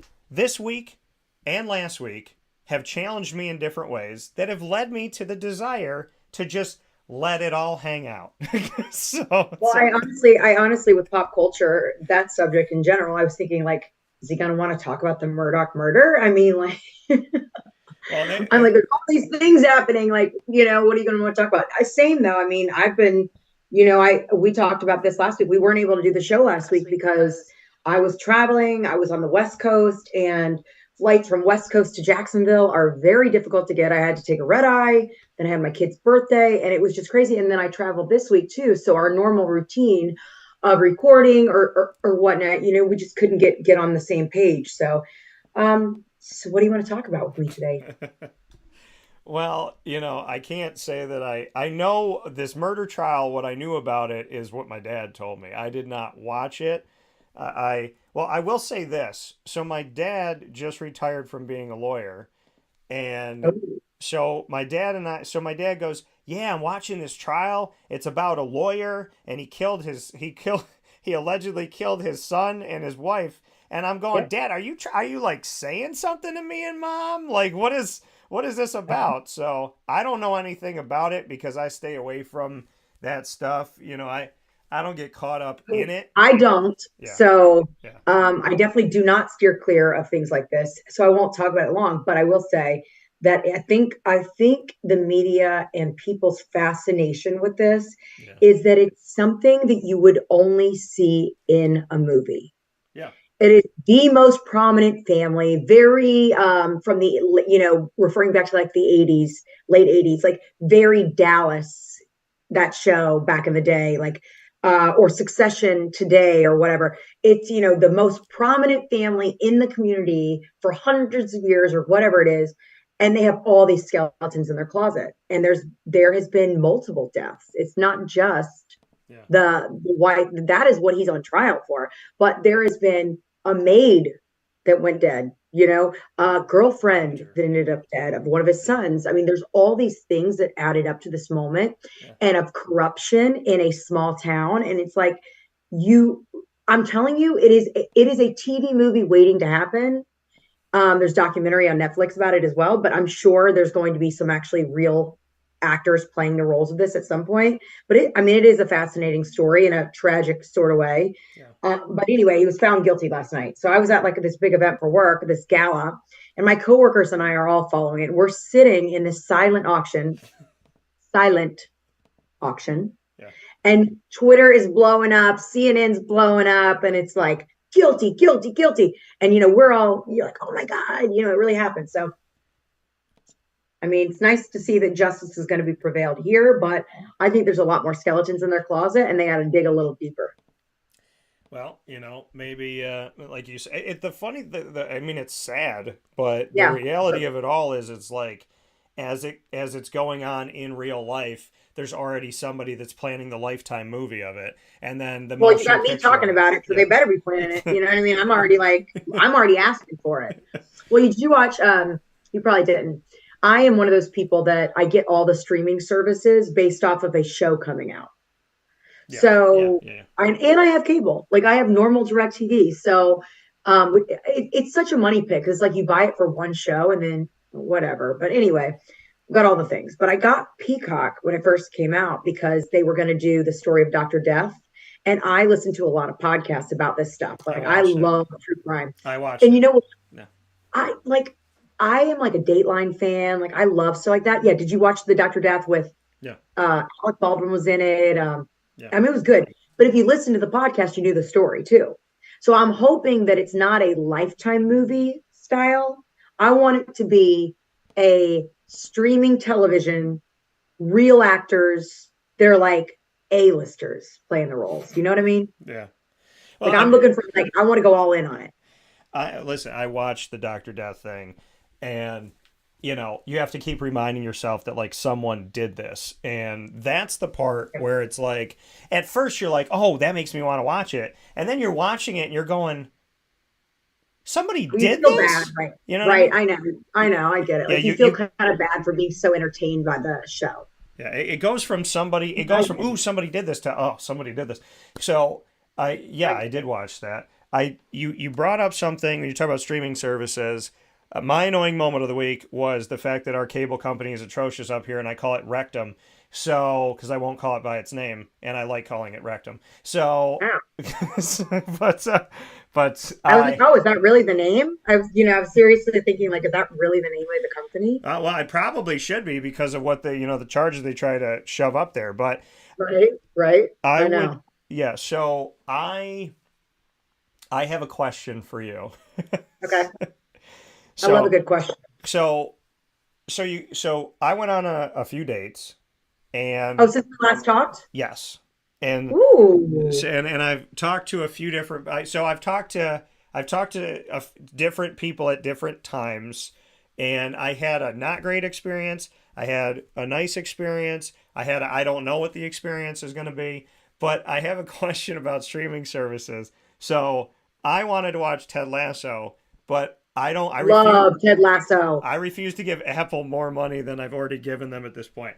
So, and they told me, they're like, oh, you have Apple TV free for a year. And then I go on there and they're like, well, you don't have Apple TV Plus. You have Apple TV. And what Apple TV is without the Plus is what I would liken to the dollar bin at Walmart. It's the movies that you didn't know were made, but they exist.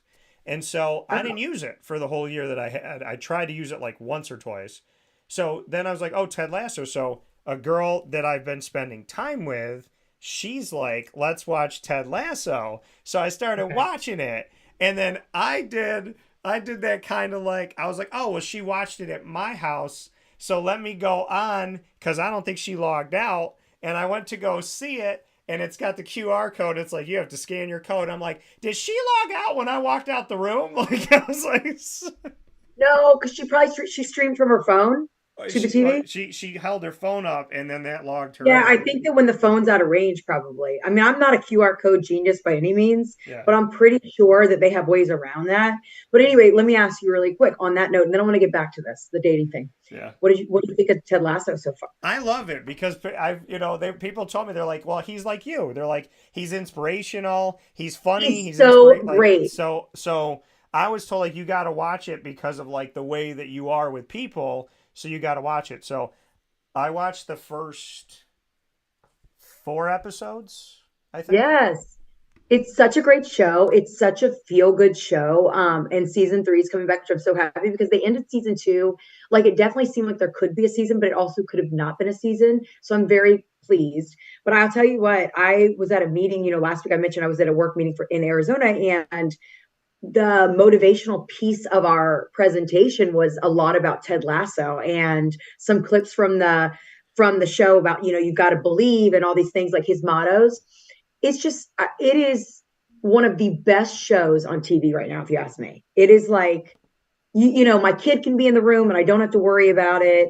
He's like, oh, Mom, that's your show. When he sees the guy. And he likes the fact that it's about sports, but he's not really watching. He doesn't really understand. But it's like, I also don't have to worry about him in the room, which is nice. Yeah, no, I like Ted Lasso, and I knew that I would. You're going to love it. Keep watching. It's great. See, when you tell me it's an inspirational coach, and I put up on my story, I think you saw it, I said, if I could describe me as a GIF, it was that Ted Lasso dance with Wichita State. And I have a Wichita State shirt because I like Wichita State, fear the Shockers. So, so it's funny how that kind of started out to his dance and all that. But, you're going to smile like the whole time you watch the show. I feel like you just have when like you watch like a football movie and it's always about the underdog team and you end up leaving the theater with this smile on your face. It's just this feel good thing. The whole time you watch Ted Lasso, I highly recommend it. Like anybody who has not gotten into Apple TV or Apple Plus or whatever it is because of this, I'm telling you right now, this show is also on Apple, which is good too. I'll say is the morning show with Jennifer Aniston, Reese Witherspoon, very in line with what went down with Matt Lauer a few years back. I mean, it's a very good show. So Apple has a couple things on it that I'm a fan of. But I got to get back to one thing we discussed, which we did not. You're going to let me use your Apple password? Sure. Yeah. That's the next thing. That's what friends are for. Hey, let's get to the root of this conversation. Yeah. You went on a date and you liked the girl enough to have her at your house to watch TV.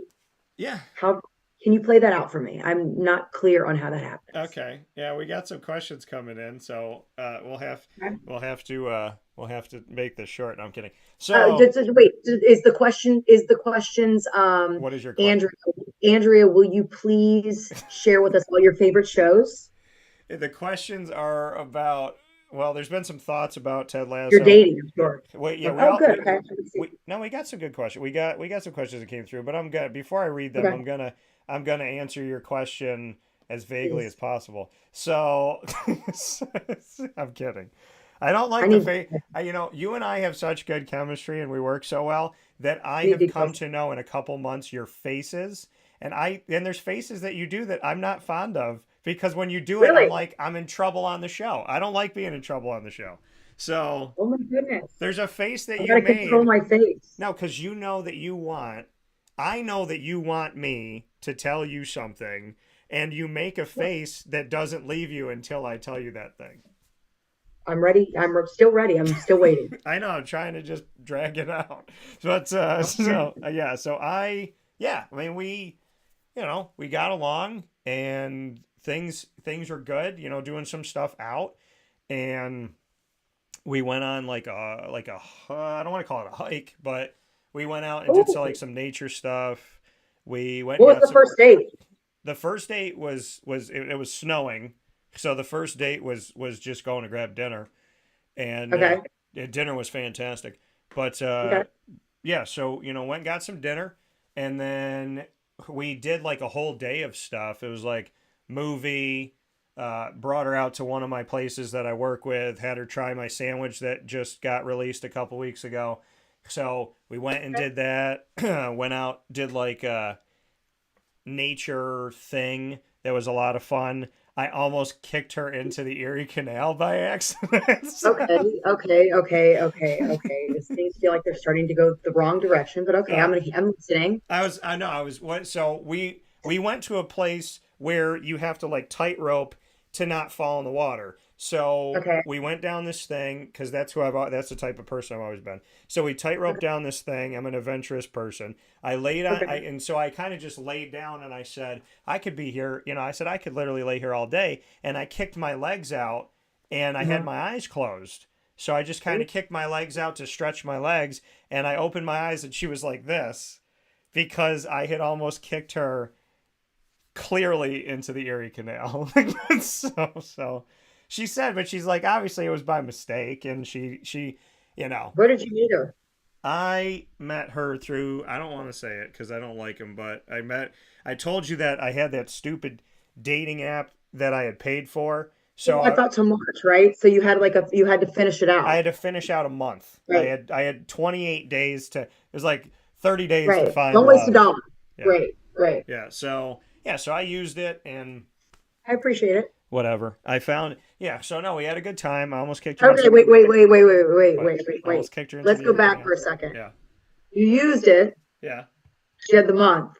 Yeah. But something positive may have come from it. Like I said. Yeah. There are good people to be found on the dating apps. Yeah, but okay. So this is like found a nice person after years of finding lunatics. Like not I told you I think your picker was off. Maybe it's the fact that you started talking to me and me telling you your picker was off, and then now all of a sudden your picker's on. I'm going to tell you something about my picker, and I like that we keep using this word because it sounds inappropriate, but it's not. But my picker was not off. My picker was, and this is where it's like using the word picker is funny, but also true because it's figurative. My picker was picking what I like to look at, and when I found out visually, so when I found out who they were and how they go about their life, my picker was picking based on sheer pickery and not on what it should be focusing on. So now that sheer pickery, that will get you every time. Okay, because I have been a victim of that myself. Yeah. So you pick too much on good looks, and you're really screwed. Yeah. So I got smart. I got hip to the game. So here we are.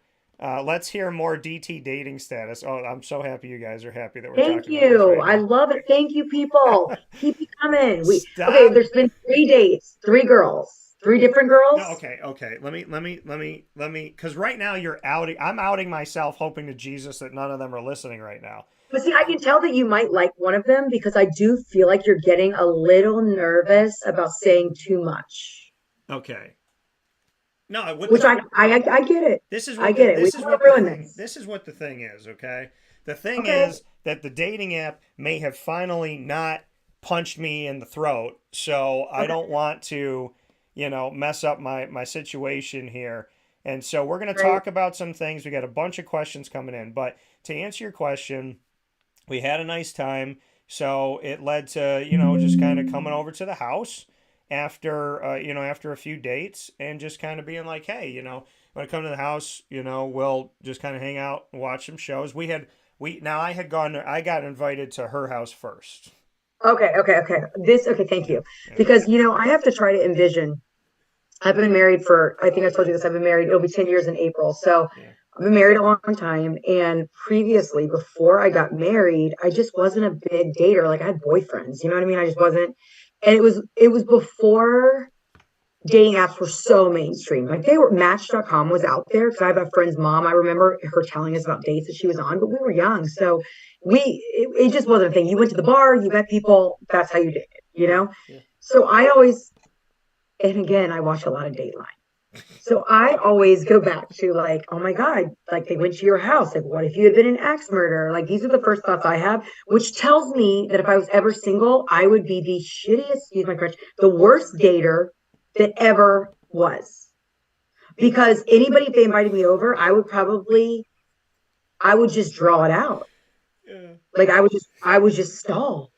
Can I tell you what I did to one girl that I dated that I kind of, when I know that it's like done, my comedy goes from comedy to I don't care comedy. And that's sometimes the funnier comedy. I think a lot of people would say that they like when I think my friends would say we like when you get to that point of no return, because then you have like no holds barred comedy. So one girl I was dating, I was like, this is not working. So she goes, where does your ex-wife live? And she was looking out the back door of my house. And I walked over to the back door of my house and I looked at her and she goes, where does she live? And I went, and I didn't say anything. And I just went, and I'm looking out the backyard. She's looking out the backyard and she goes, why aren't you answering me? She's like, I asked you where she lives. And I went, and she's like, that's not even funny. I said, but I was insinuating that she was in the backyard and she didn't like that joke, but I was done with the relationship. But now I think about, now I'm thinking about you and I as single people. If we had gone on a date and I did that to you, you would have pulled out mace or a knife and you probably would have tried to stab me quick or spray me and get out of the house because you would have thought I was telling the truth. For sure. Like, I watch enough shows to know that like it would not be uncommon. I love the fact, like, I kind of want to get in a DeLorean, go back in time, meet single you, and just pull some pranks on you just to get your reaction. I would be like, no, like, what? Like, I would be like, I'm going to go get it. I'm going to call the cops right now. Oh my God. I'm going to unleash an investigation. This is my thing. Here's the thing though about single me. The internet was around when I was single, obviously. I make it sound like I'm like 80. The internet was, like it was around, but I will tell you, like, if single me was single me now, nothing would get past me. My Nancy Drew style deep dives on social media. And the other night, there's this guy that like is, when you kind of know somebody like an acquaintance, and they're always on social media posting their business, and it's like it seems like everybody they date is like they're fall in love right away, which I don't get that anyway. Yeah. Because I feel like I haven't loved that many people, so that's just weird.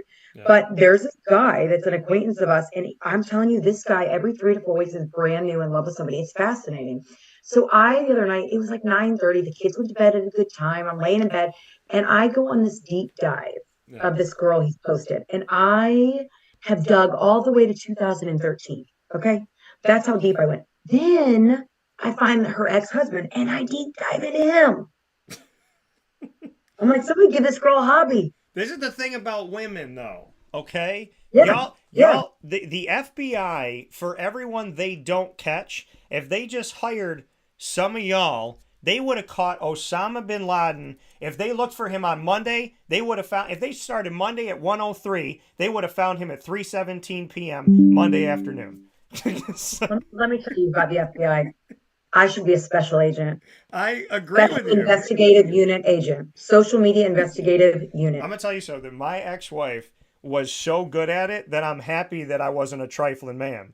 Because if I was, that woman would have caught me a million times. The things that come out of her mouth, we date for 8 months. She's like, so what's about? And there was a girl that I was talking to years ago.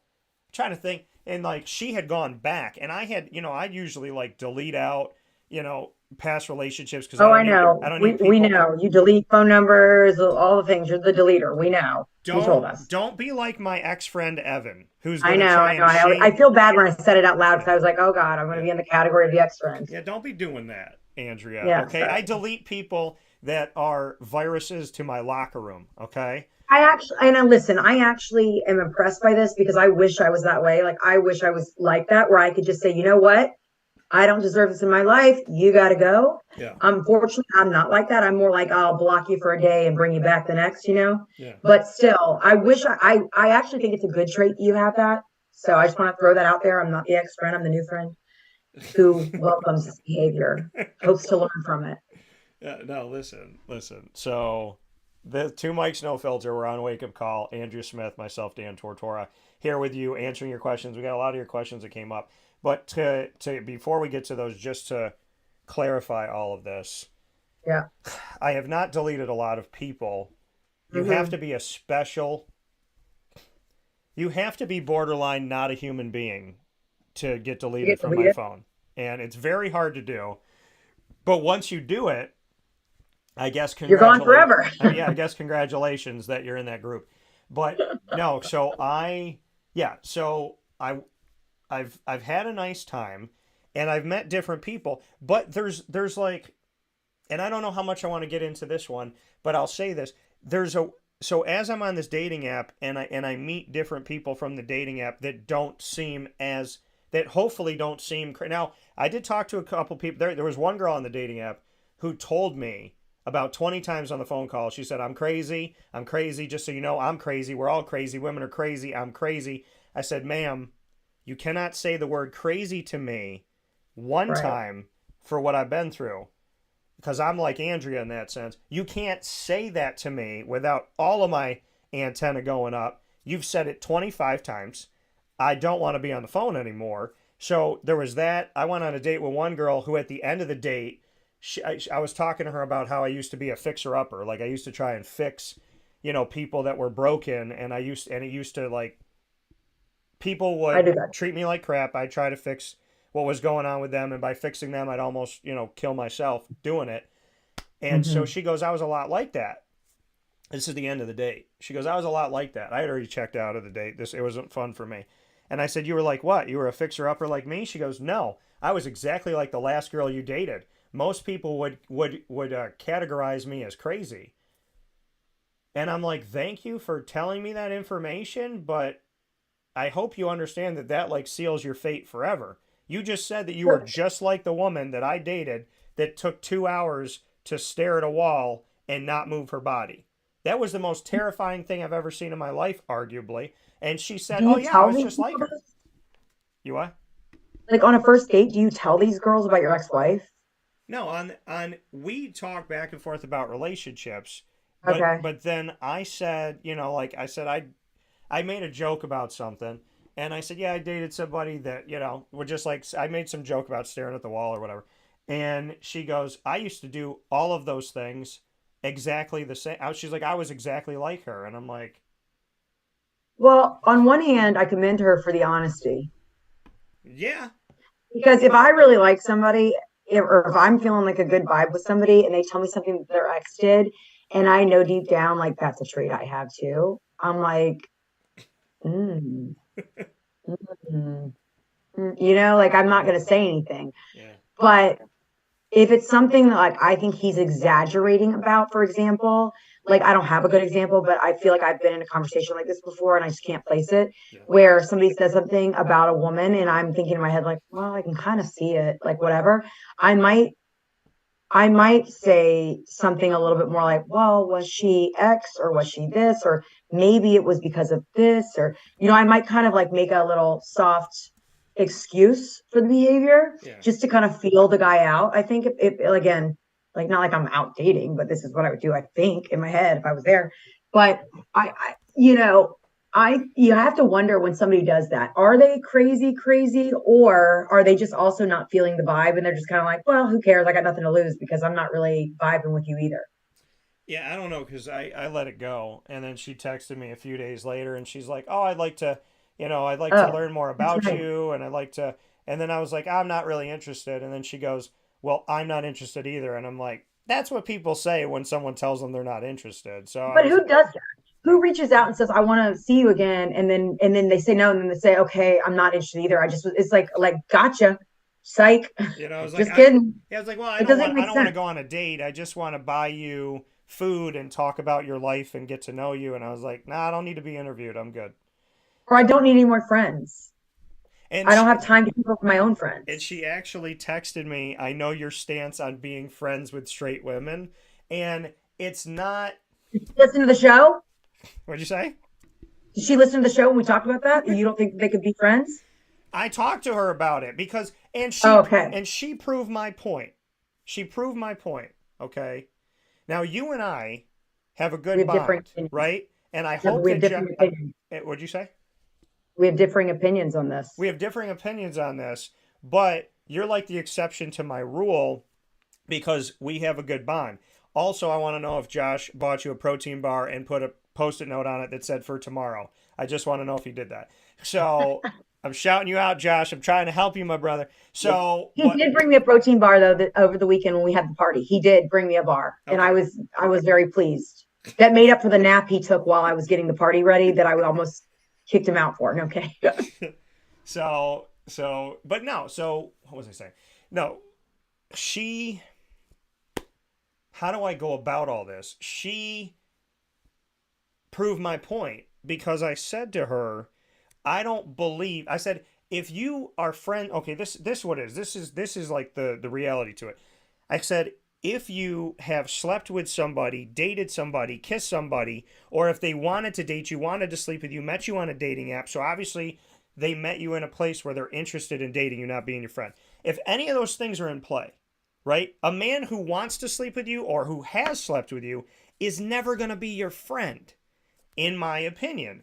And she proved me right by going, she's like, no, there's at least one. And then she went, well, there's a caveat. There are no caveats, okay? There's no caveat. It either is or it isn't. And then she goes, well, this guy doesn't live close enough, so we can't date each other. And the only thing that went off in my head as a red flag was, so if he moved like an hour closer, y'all would be dating. Like, if the only thing holding you back is that you're not close enough to each other, that's a red flag to me. So she proved my point numerous times by me going, I don't think you could be friends with these guys. And she's like, no. And then she's like, well, one guy won't talk to me when I'm dating people because he just doesn't like to hear about the guy. I'm like, you're literally spoon feeding yourself everything I said to you. These men are here opportunistically waiting for you to change your mind. And you just haven't changed your mind yet. Now my mind is made up. So I would like to go home. That was where, and they said, what did you do at the end of the night? I said, I did the one thing that I almost never do. I gave the side hug. Oh, yeah. Like you go around. Yeah. When you don't really want to touch somebody. You know what? You can tell a lot by hugs. I think we talked about this maybe. You can tell a lot by somebody's hug. Like when somebody gives you a hug, which I have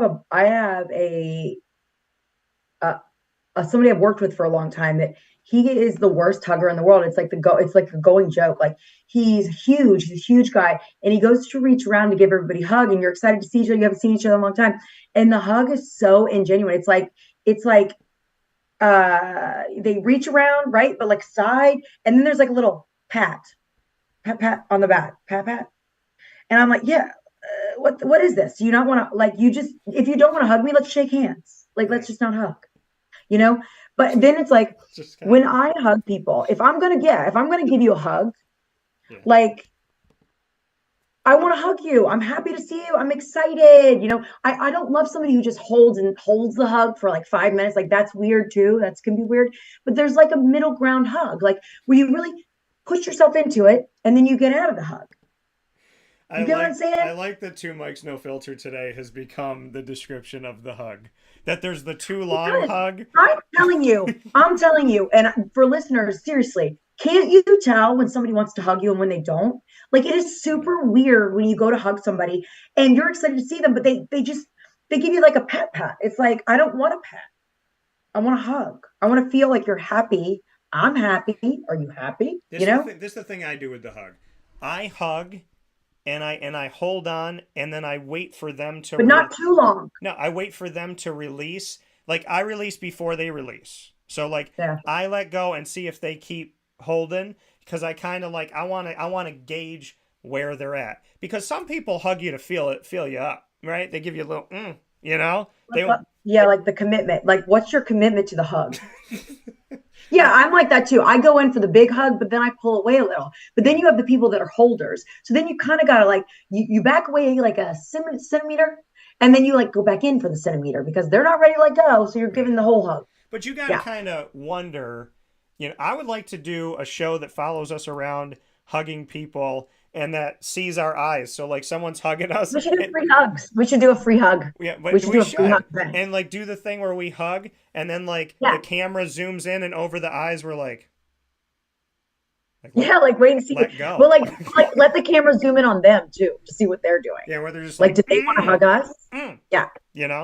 I had an ex-boyfriend that I had to teach how to hug. I felt like every time I would see him, it was just like he wasn't genuinely giving me a hug. Teach somebody how to hug.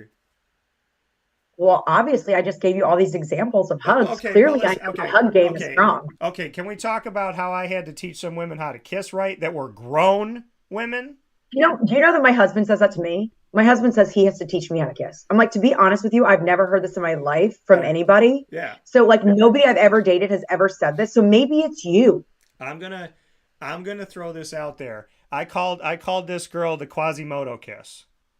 Okay? The Hunchback of Notre Dame kiss, the ringing the bell kiss. She would What does that mean? Let me describe it. So she so she would come into your mouth. Okay. Oh, I'm sorry to the people that have to see this on camera. I don't do this. I don't want you to dream about me doing it. I want you to picture her doing it. So, but she would come in, open her mouth as wide as she could, attach it to your mouth like she was trying to connect some type of child. I'm like having a visual. Okay. Yeah, I'm having a visual. She's like that. So you got the kiss coming in. You got your mouth closed. She's at halt, and she'd come at you, wide open mouth. Take her tongue and just be like, so I picture it was like an up and down tongue. No, like literally ringing a bell. So I call it the Quasimodo kiss because like there'd be a giant open space like where you would go to the top of the church. So there'd be a wide open space and a bell that somebody just be hitting that bell. And I remember her doing it and me going, who the hell taught this woman? And then I had another woman that used to clean my teeth. She had a big tongue, and she'd just sweep over my teeth like it'd be like a whale kiss. She would come over and just all the way back over my teeth, and it would tickle my teeth. And I'm like, what is this woman doing? Weird. Yeah, just like But I didn't think. See, this is the thing. You're supposed, when you kiss for the first time, I never kiss a woman for the first time with tongue. Reason why? I don't want her to think I'm a freak. I am, but I don't want her to know that yet. So what I do, and what I mean by freak is I'm an emotional, romantic person. I'm a man who is going to take care of... I get that. Yeah, I'm going to take care of my woman, like freak in a good way, right? What's that song that we used to listen to? I'm going to be a freak until the day, until the dawn. You know that song I'm talking about. I want a freak in the morning. A freak, yeah. So Adina Howard. What a one-hit wonder. Adina Howard. So Adina, do you want to get freaky with me? I remember that. Yeah. So yes. So when you kiss for the first time, you kiss nice, and like a hug, you gauge how committed are they. Do they press their lips up against you? Do they peck you? And then I wait for the woman to do it. If she gives, because the woman will give a little, she'll like hint at it. She'll give a little tongue, she'll give a little bit through her teeth, a little bit of a tongue to let you know it's okay. So then you go in a little bit, but you let her lead so that she don't think you're nasty. But this woman, she rang that Quasimodo, that was Hunchback of Notre Dame. Their first date? I don't know if it was the first date, but I could tell you that she did it enough to make me feel like I needed to go talk to a doctor or a priest about it.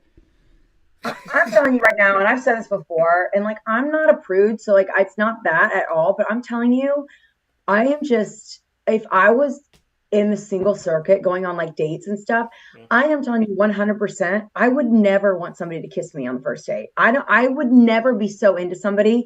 I might really like their vibe and hope we hang out again, but I would never be into somebody so much the first date that I want to like kiss them or make out with them. Like I just wouldn't. I'm like, ew, no. Yeah.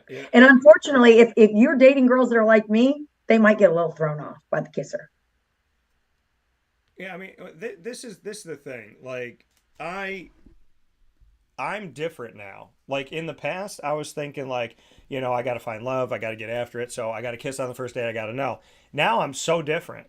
Now, like, first date, second date, and then the girl kind of starts looking at you like, is he gonna? Are you gonna kiss me or not? Yeah, is he gonna kiss me or not? So I waited for that to happen most recently. I waited for her because there was a moment where we were sitting where I kept feeling like she was like, this is a perfect place.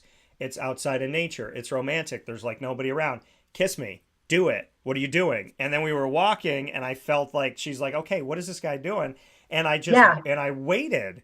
I waited because I'm a classy broad. So like I waited until it was the right moment that I felt comfortable to do it. But I want to feel from the woman that energy like, are you going to kiss me? Like, I'm right here. And I wait for her to kind of sweetly kind of give you that lean, like, okay, where are you at? And I also wait for women to break the touch barrier. I wait for that, like, to kind of joke around with me and, like, just kind of grab you for a second or just kind of, you know, like you're walking somewhere and you've been on the date for a few hours. You're a couple, 2-3 dates in and you go in the movie theater and she goes, wow, it's cold. And she grabs your arm. Like, it's moments like that I'm like, I wait for a woman to give me something. I don't go totally cold turkey into it anymore.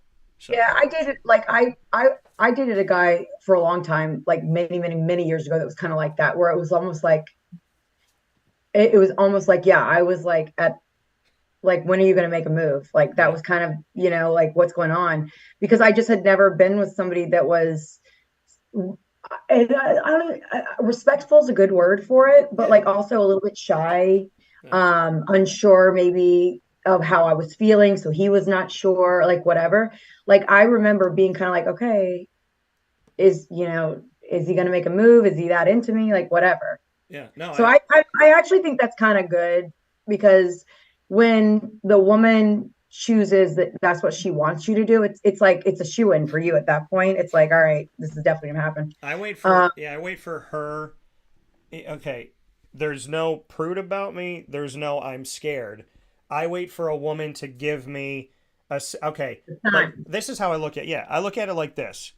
I trust myself in being a really good pilot, but I need to see somebody on the ground air traffic saying you can bring the plane down.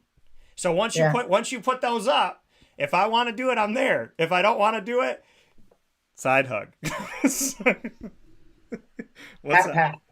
How are you?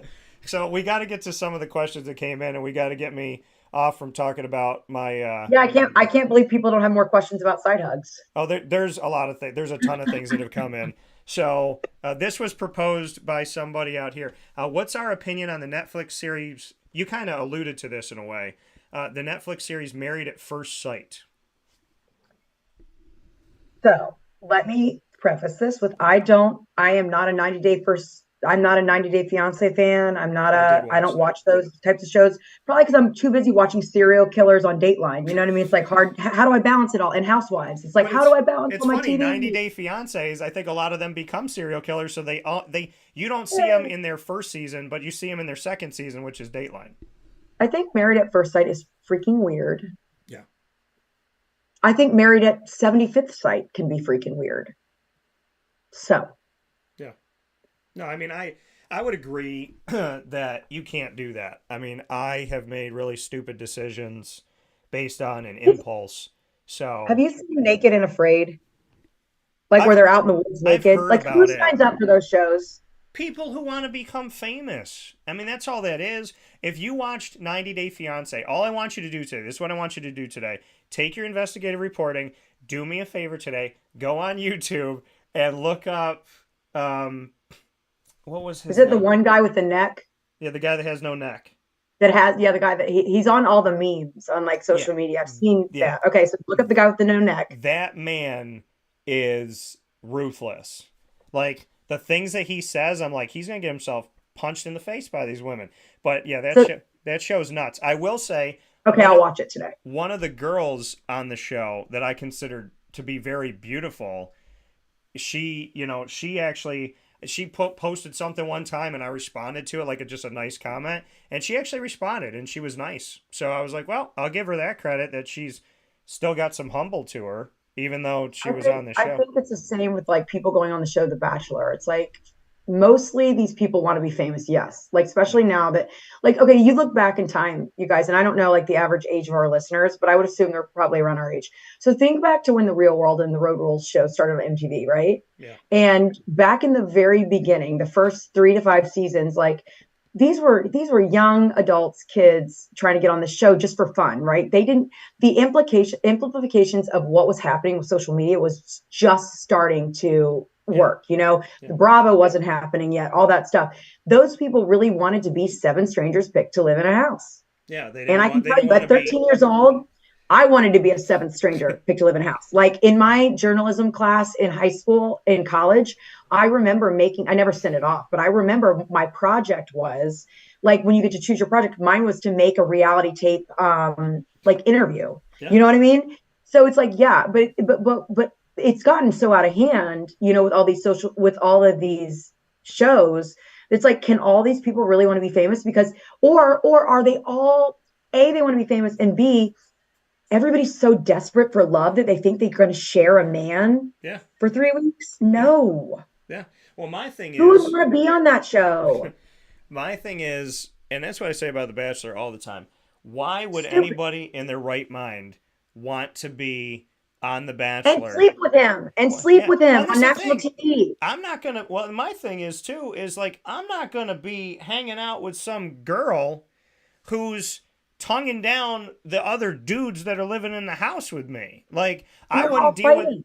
Yeah, I wouldn't. And the thing is, I wouldn't deal with that in any type of my life. If I was dating a girl and having a good time with her, and she's like, "Oh yeah, I went on a date with you, and then I had sex with Joe, and then I went to third base with Bob. I'm seeing Steve tonight, and then I'm going on a yacht with Pete, and I think I'm going down to Florida with Tim, and then I'm gonna come back, and maybe you and I can sleep together."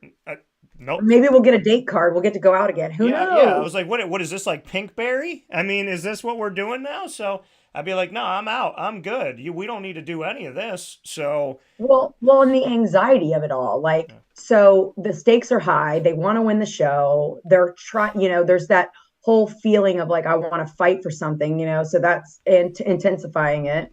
And then, I mean, the crying and all the stuff. I've been in situations where when I was younger, like, either you're being cheated on and you're still fighting for the relationship, and then there's 2 girls involved, and the anxiety of it all. Yeah. Like, who would want to put themselves through that? Well, and the thing is, you brought up a really good point. Back in the day, 7 strangers in a house, I've tried out for Big Brother. Like, you want to be on it. Now people try out for it because they want to become Instagram moguls. So let's go into this here. Yeah, like I actually really wanted to be on The Real World. It was way before influencers were a thing. I wanted to be on Big Brother, and I had a chance. I got called down to New York City. I tell people all the time, I don't think I was racist, prejudiced, sexist, and I wasn't a typical stereotype. I didn't fit. I think I told you this. I got interviewed for I did tell you this once, for the Rock of Love show when it first came out with Bret Michaels. You didn't tell me that, no. Oh, that happened.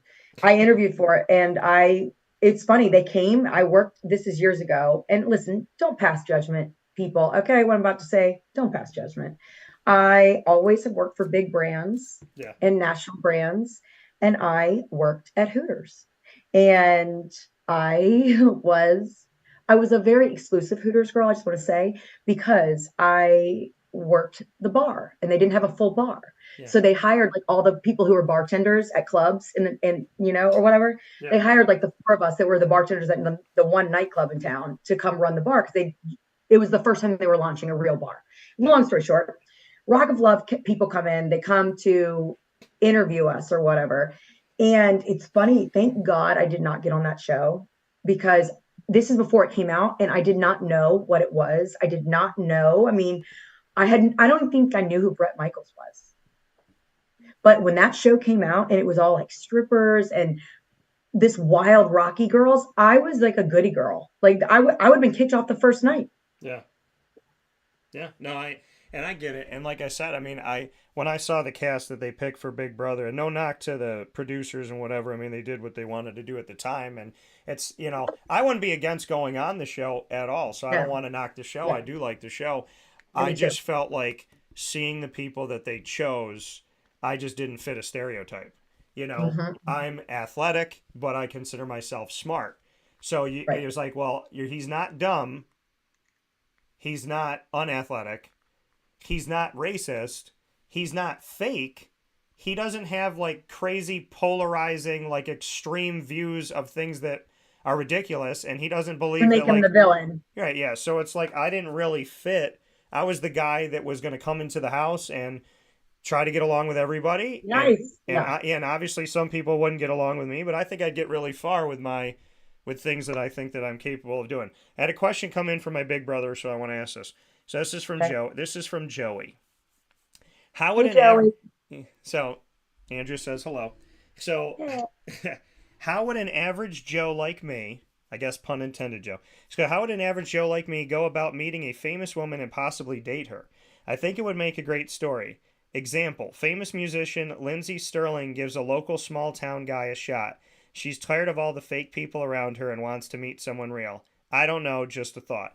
So how does someone who considers themselves not in the public eye, an average Joe, how would they go about getting someone who is a famous entertainer to even give them a shot? First of all, why would they want to? Other than the fantasy of, beautiful people, why would they want to be wrapped up with anybody in that world in the first place? That would be number one. And number two, like, did you see the movie? I know you did not see this, by the way. They streamed it on Peacock. I know you didn't watch this and you're going to laugh, probably. But you love a romantic comedy, so maybe you did. I do. The J-Lo movie, where the one that Marry Me, where she ends up like dating the teacher, her famous guy. Okay, I didn't watch it either, but I've seen the previews enough to know that the famous guy that she's engaged to cheats on her. It's like big news. She's in a small town, devastated, whatever, meets the teacher. It's also all the Lifetime movies. The big famous person comes to the small town for Christmas and Yeah. I feel bad. You know what? I don't feel bad because I'll get wrath for that too. I don't feel bad for famous people. But at the same time, I kind of do, because when you take out the famous part and you start to think about everyone is a person, everybody has a heart, everybody has feelings, whatever, they just have a different career path. Yeah. On the media side, and it's explosive, and you have to watch this all unfold. Mm-hmm. It's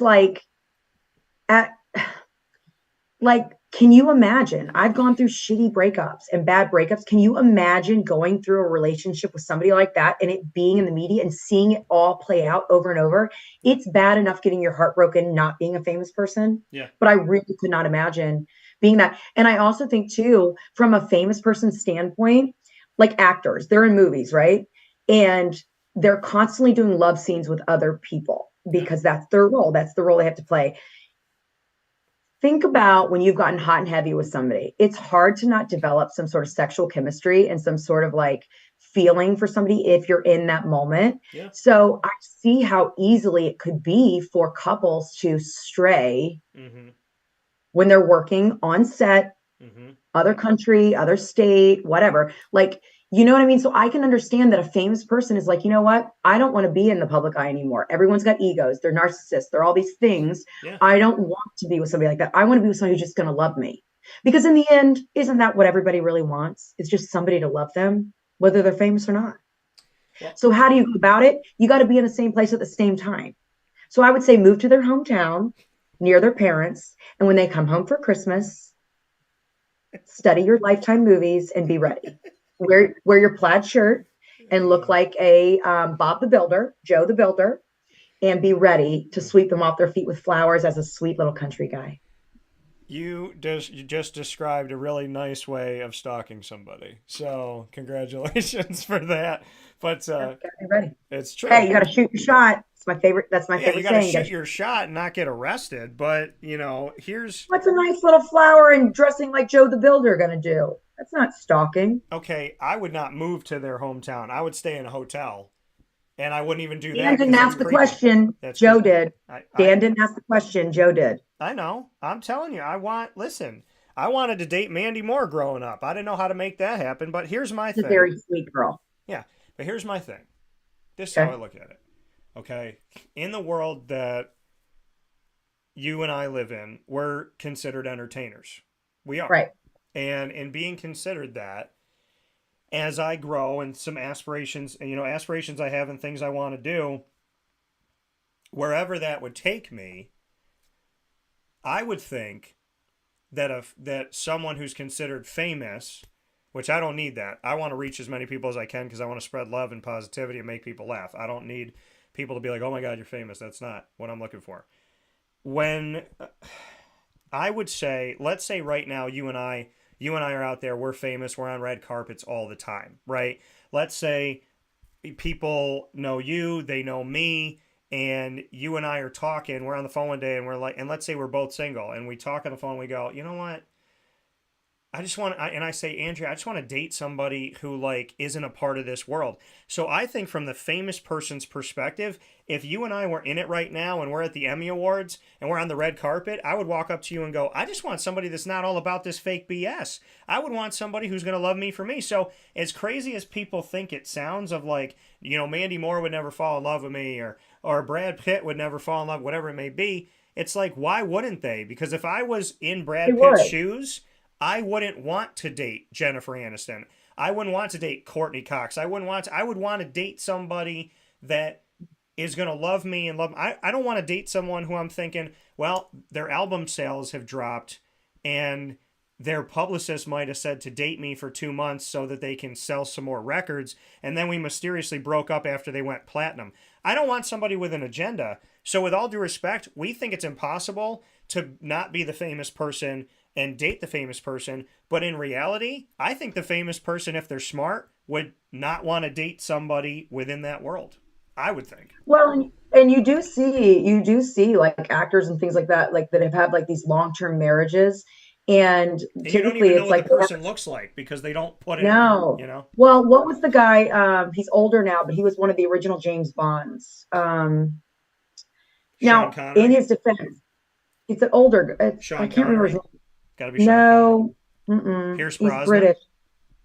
Might be who it is. Okay. He's got the white who she was a model at one point, but the media gives a hard time sometimes about she doesn't look like the same person because she's gained weight, she's older, she's in her 50s or 60s, whatever. Yeah. And they're so in love still, seemingly. I mean, when you see pictures of them on the beach, he's kissing her and all these things, and it's listen, I agree with you, but I think what happens is this.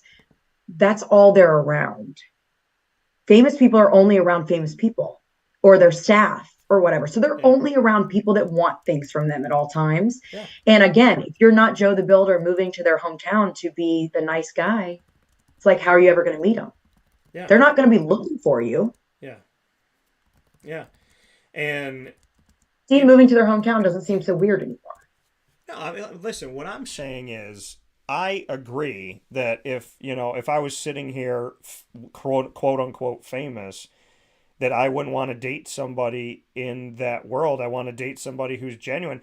But I'm also the type of person that realizes where I was 10 years ago and where I am today. And when I married my wife at that time, I didn't have a comma in my bank account when we met each other. So I knew she wasn't there for that. But if I met somebody today, I had a friend tell me, if people look you up and they look up what you do and who you know and where you go, they could be advantageous to going, oh, well, if I date him, I'm going to travel. If I date him, I'm going to do this. I'm going to get to go to Disney and do this and that. If I date him, he's going to get me sports games, tickets to games. Yeah, I'm going to have tickets to games. I'm going to be able to do this. I'm going to be able to tell my family I know Jim Boeheim. I'm going to get autographs. And I never would have thought that a million years of my life. But one of my friends was like, hey, this a while ago. She's like, the girl you're dating, she goes, watch her. She goes, I don't think she's there for you. I think she's advantageous.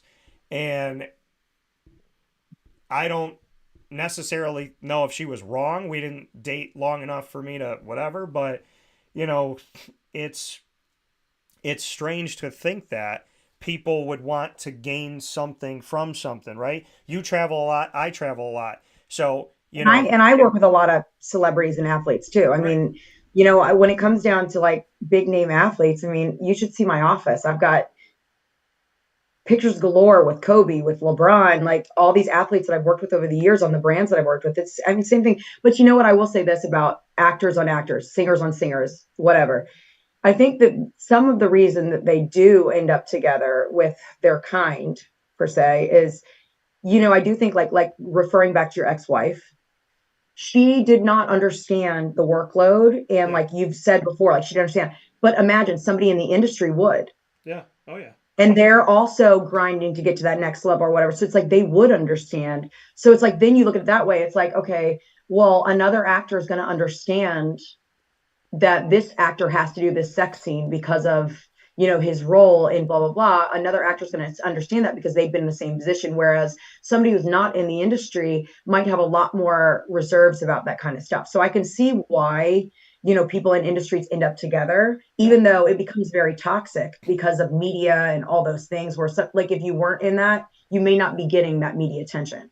No, and I think, you know, but I do wish Joe the best on trying to find his famous girlfriend. I want you to listen. If she's as great as he thinks she is, then I want that to happen. I would open my door to Mandy Moore today. Kate Beckinsale, Jennifer Aniston. I mean, listen, I'm married. I think I'd open my door to a couple people myself. You know what I mean? Like, yeah. Who's your hall pass, right? It's like, who's your hall pass? Yeah. Who else? Megan Good. Yeah. There's a lot of people that I would, you know. Yeah. So. Yeah. I mean, I would say there's a solid list of 10. Yeah. But so. My hall pass. But I mean, so I think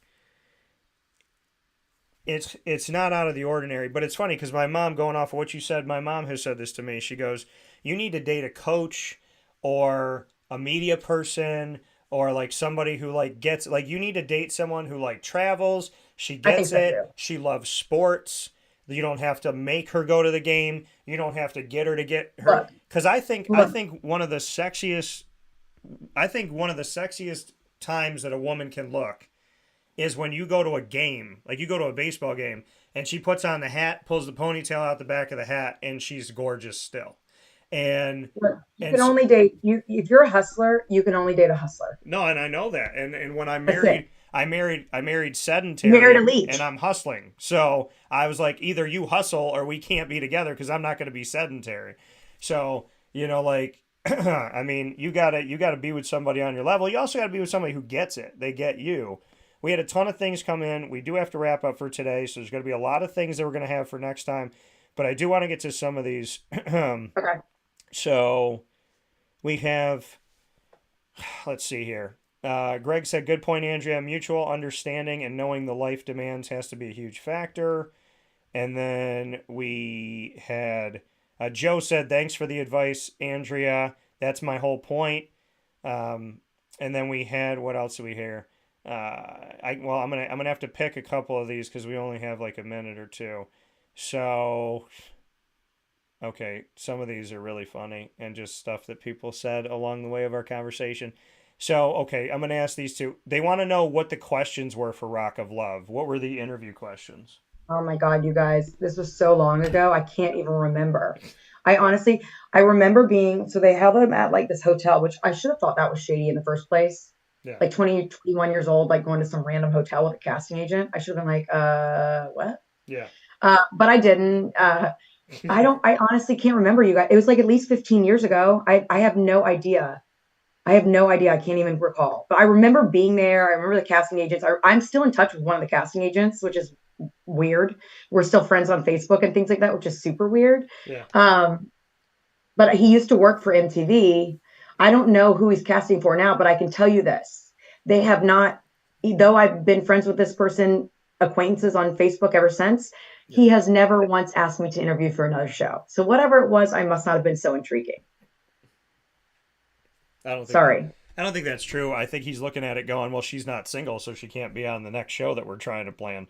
So that There was a solid 10 years I was single that he definitely could have put me on a show. well, maybe like me, you couldn't be pigeonholed into a place. Yeah. I was too fun. I wanted to be friends and party too much with everybody. Yeah. They needed somebody who didn't like people. Yeah, you need somebody who has like some type of weird prejudice and hang-ups. Right. We have these dates may or may not become part of your 20-minute upcoming special. True. And then we have dating apps versus arranged marriages. I have an easy answer to that, but what's your answer? Which one do I like the best? Yeah, I guess so, yeah. Duh, dating apps, because then you pick your own. Yeah, because in arranged marriage, it's like, I already feel like I didn't know the people that I dated. I would never want to not know. I think arranged marriages, now usually they're for religious reasons or, cultural reasons. So we can't hate on that because we're not a part of those religions and those cultures. So, to each their own. Right. But I wouldn't do it. In today's day and age, to think that somebody wouldn't stand up against their culture or their religion in those situations is kind of weird because I feel like it only even happens on like Disney movies anymore. It doesn't happen that often. Not in America, right? Does it happen? I think a lot of things happen that we don't know until we know. And thanks to the internet, I've realized that there's a lot of things that people do that I just would rather have never known. So I have friends in the Indian culture that their parents are very, they really want them to marry in their culture. Yeah, I understand that. I understand people. Yeah, he's attracted to I don't even know how to say this right, other than white. Yeah. Because who knows what their nationality is, but he's really attracted to like white girls. So it's going to be hard for him to find somebody. And to this day, he's still single because I think that the pressure from his family to bring home a certain type of girl, and that's just not what he's into. Yeah, the world has wanted me to be with a crazy person. They've sent me a lot of them, and I want to be with a sane person, so I'm still single. Hey, the world wanted me to be with a bad person too for a long time, and I found Josh instead. So there you go. So that's a good thing. Josh, thank you for getting Andrea the protein bar. I can tell she's in better spirits today. So with that being said, this has been Two Mics No Filter. You guys have been incredible. You have sent so many great things. You have given your commentary run through our entire conversation. We appreciate that you've laughed. We appreciate that you've thought, and we appreciate your comments, your questions, and your takes. To my big brother, hey, if you can do it, then bring on Mandy Moore. And as always, Andrea, no, we're looking for you to be the example. We're looking for you to be the success story here. So you take it to the next level for us so that we have a good success story to share. There you go, Joe. So you go out there, you do your thing. I wouldn't move there and live that stalkery. We'll talk about that. We got to figure out a different way to make that happen where I don't need to go pick you up from a jail in Topeka, Kansas. But we'll definitely figure it out. We'll be on our way. I'm happy that through this entire conversation, I didn't have to talk about much of my dating recently. So I somehow weaseled out of it, and I'm proud of myself. I'm sure that Andrea will get me next time, and I'm sure she'll cut up and find whatever I did say and put it on her Instagram story because that's my co-host. Well, I can't wait for you to have more dates and share with us.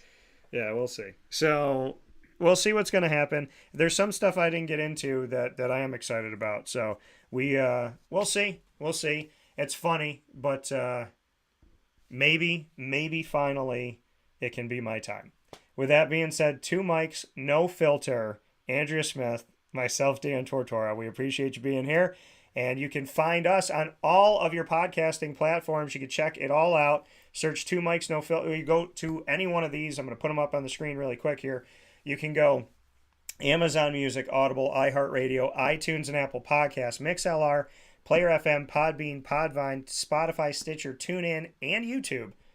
And search Wake Up Call with Dan Tortora, or one word, Wake Up Call DT. On any one of these, you can ask Alexa or your Google Home device to play the latest episode of Wake Up Call with Dan Tortora, and they'll do that as well.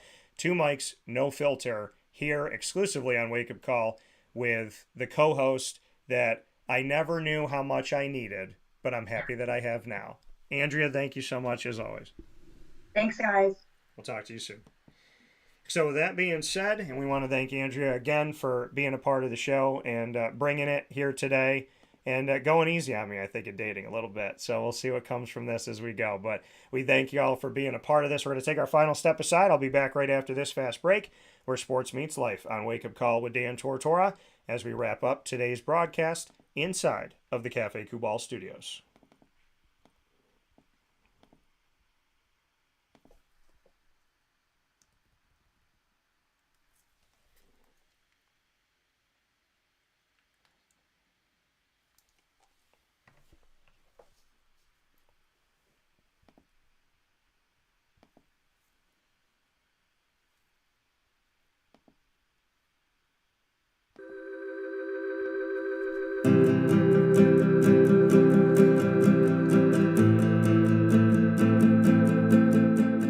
Cafe Kubal offers same-day local delivery of our products, offering no delivery charge for Onondaga County.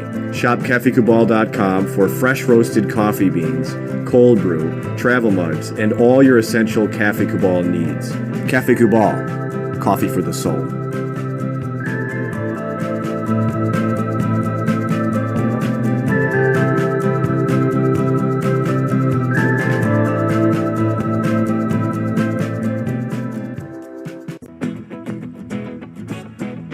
This is Amy from Mother's Cupboard, home of the whole frittata. We are open daily 6 a.m. to 1:30 p.m. For takeout orders, call 315-432-0942 and tune in to Wake Up Call with Dan Tortora for our monthly food challenge and try our Wake Up Call signature menu item available 7 days a week. Here at Mother's Cupboard, we are Central New York, and it's our honor to serve you. Ma and Pa's Kettle Corn and Popcorn Factory remind us that every day is worth celebrating. Find them at 201 Old 7th North Street in Liverpool, New York, open Monday through Saturday in-store and all the time online at maandpaspopcorn.com. Serving our Central New York community and beyond, you can order all throughout the country at maandpaspopcorn.com. And remember to get your tins, which have in-store half-price refills forever. Ma and Pa's Kettle Corn and Popcorn Factory, available to you for fundraising and all of your events by calling 315-450-6272. That's 315-450-6272. Ma and Pa's Kettle Corn and Popcorn Factory. How corny are you?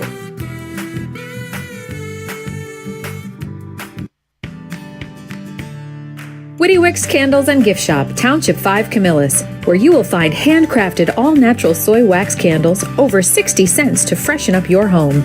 We carry a wide range of locally made items, Salsicuse, Syracuse Salt, and Chocolate Pizza Company, to name a few. Let our knowledgeable staff help choose unique gifts and keepsakes for any occasion. Gifts for family and friends, and maybe a little something for yourself. Witty Wicks Candles and Gift Shop, Township 5 Camillus. This is a special message from Merritt Brady, owner-operator of Chick-fil-A Watertown on 1290 Arsenal Street in Watertown, New York. Chick-fil-A for me has always been about the people. I think it starts with the strength and leadership of the Cathy family. It's just amazing to see a family-run business reach the altitude that they have. Second mile service is something that we embodied at my previous business, and the ability to make people feel like they're the only person at your establishment, that you are there to serve them that day and looking for those extra ways to make them happy, to anticipate what they need next is what makes me tick. And I'm going to have so many opportunities at Chick-fil-A to do that. It's one of my favorite things to eat in the world. My favorite application question or interview question when I'm interviewing is when I get to, have you ever eaten at Chick-fil-A? And a smile hits both their ears. You know, they can't even answer the question for a second. And when I see that, it's like, man, that's going to be a great hire. They already get it. They already feel it. They already know that we're different. The Chick-fil-A experience, it's a real thing. And then, of course, just our generosity and community involvement and making a positive impact in the lives of our team members, our guests, and the community in general, I think is really the secret sauce.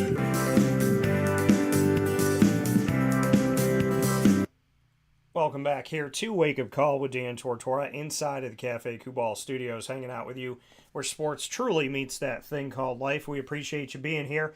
3501 James Street, 324 West Water Street, 401 South Salina Street, all in Syracuse, New York, as well as on the corner of Route 11 and Taft Road at Sweetheart Corners in their drive-through location for Cafe Kubal in North Syracuse, and of course on 343 Fayette Street in their double-decker cafe that I call the Manlius Welcome Center.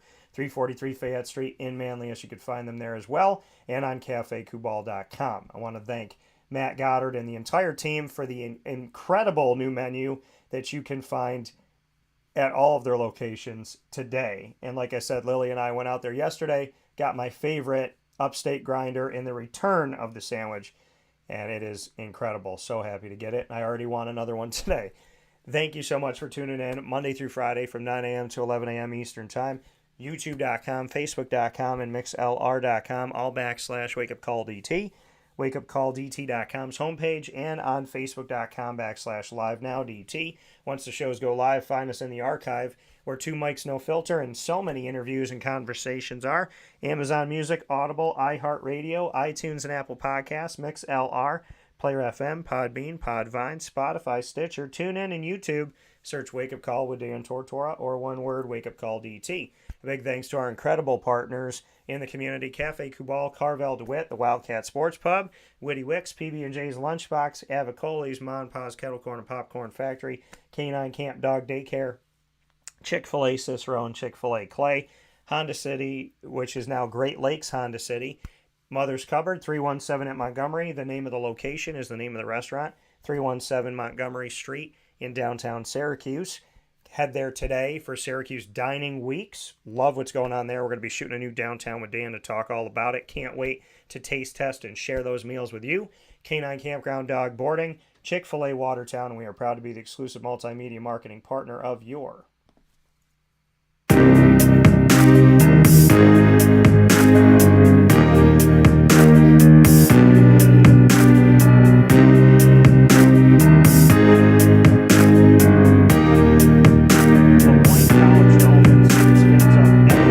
on Wake Up Call with Dan Tortora, as we are here with your Dolphins in our exclusive multimedia marketing partnership. We have the opportunity of bringing you Dolphin Time every single Wednesday at 9 a.m. Eastern Time. First and third Wednesday of each month is AD and DT with Athletics Director Bob Beretta and myself, Dan Tortora. Every second and fourth Wednesday, we bring you the Dolphin Dive, diving into the stories of student athletes, head coaches, coaches in general, administration, as well as future Dolphins and alumni. You can check all of our content out with the Lemoyne Dolphins by going to the Lemoyne tab on WakeUpCallDT.com, which has been updated. And, of course, you can subscribe to YouTube at Wake Up Call DT is the channel. That's at Wake Up Call DT. For more information on your Dolphins, go to LeMoyneDolphins.com. And once again, thank you for making Giving Day something truly remarkable and another record-setting day. We appreciate you.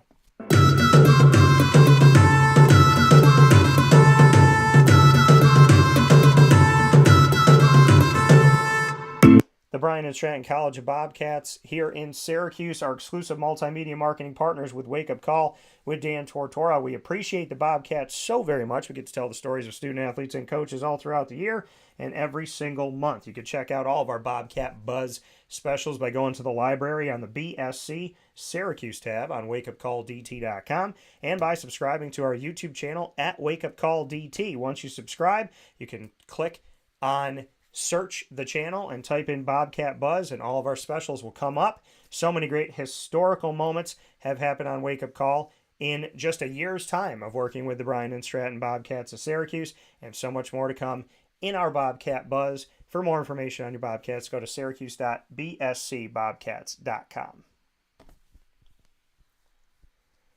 With that being said, here on Wake Up Call with Dan Tortora, I want to thank Mon Pa's Kettle Corn and Popcorn Factory for giving us an amazing and awesome opportunity. Go to 201 Old 7th North Street in Liverpool, New York. Head into Mon Pa's and pick out any one of their tins, any size, and you can get half-price refills of kettle corn and popcorn for the rest of your life. And if you gift it to somebody, they'll get it for the rest of their lives as well. So head in there today. Big thanks to Carvel DeWitt for the annoying moment of the week. And for no matter what's annoying us in the week, we know that we have the same fantastic Carvel flavors at Carvel DeWitt. Incredible staff, incredible flavors, incredible Carvel, which is second to none and has been a part of my family my whole life. The longest standing partner on Wake Up Call, Carvel DeWitt. We thank Jay Cartini and his wonderful team. Chick-fil-A Cicero and Chick-fil-A Clay, working with Jimmer Sikowski since before they had even opened up Chick-fil-A Cicero. In the day that they opened Chick-fil-A Clay, I want to thank them for Lead, Learn, Evolve, Ad Lib, and Deliver, for The Light Between Us, a new episode airing this Sunday, exclusively on Wake Up Call's channels, youtube.com and facebook.com/wakeupcalldt. And I want to thank Jimmer and everyone there and the incredible Sikowski family for all that you do to support me, support each other, and to spread love and light, faith in God, and genuine human goodness every single day. Thank you to all of you for all that you do, and to all the wonderful people that I've met at Chick-fil-A Cicero and Chick-fil-A Clay. Top dog of the week, big shout out to Lorraine, the only place that I would bring my dog or anyone's dog, Canine Kamp Dog Daycare and Canine Kampground Dog Boarding, to the wonderful people that take care of our pets and treat them as if they are their own. I want to thank you, Lorraine, for your love of dogs, your passion, and your goodness, and for not simply being a business, but being a place, a safe haven, and a place you can trust. In a world that it's hard to find people you can trust, Lorraine and her team have been a wonderful addition to not only Wake Up Call, but to me personally in my life. So shout out to Lorraine. Love you much. Thank you for all you do. Our top dog of the week being everybody that donated in Lemoyne Giving Day for helping to build up our community and the Finn family. And of course, a big thanks to my co-host of Two Mics No Filter, Andrea Smith. Couldn't ask for a better co-host, and we just flow. We had so many things to talk about today. We didn't get to half of the stuff that was coming in. So big thanks to Andrea for being an awesome addition to Wake Up Call, and a God bless to her as well. She's been a true, just awesome friend, and I appreciate her tremendously. So big thanks to Andrea. Thanks to you. Find us on Facebook at Wake Up Call DT, Twitter at Call DT, and Instagram at wakeupcall_DT. In the meantime, as we always tell you, God bless, no stress, do your best, and make sure you head out tonight to Oswego State to go see those Lakers host the NCAA tournament here in upstate New York and vie for an opportunity to go to the round of 32. I'll see you out there. Shout out to Jason Leone and all of Oswego State. God bless you all, and I'll talk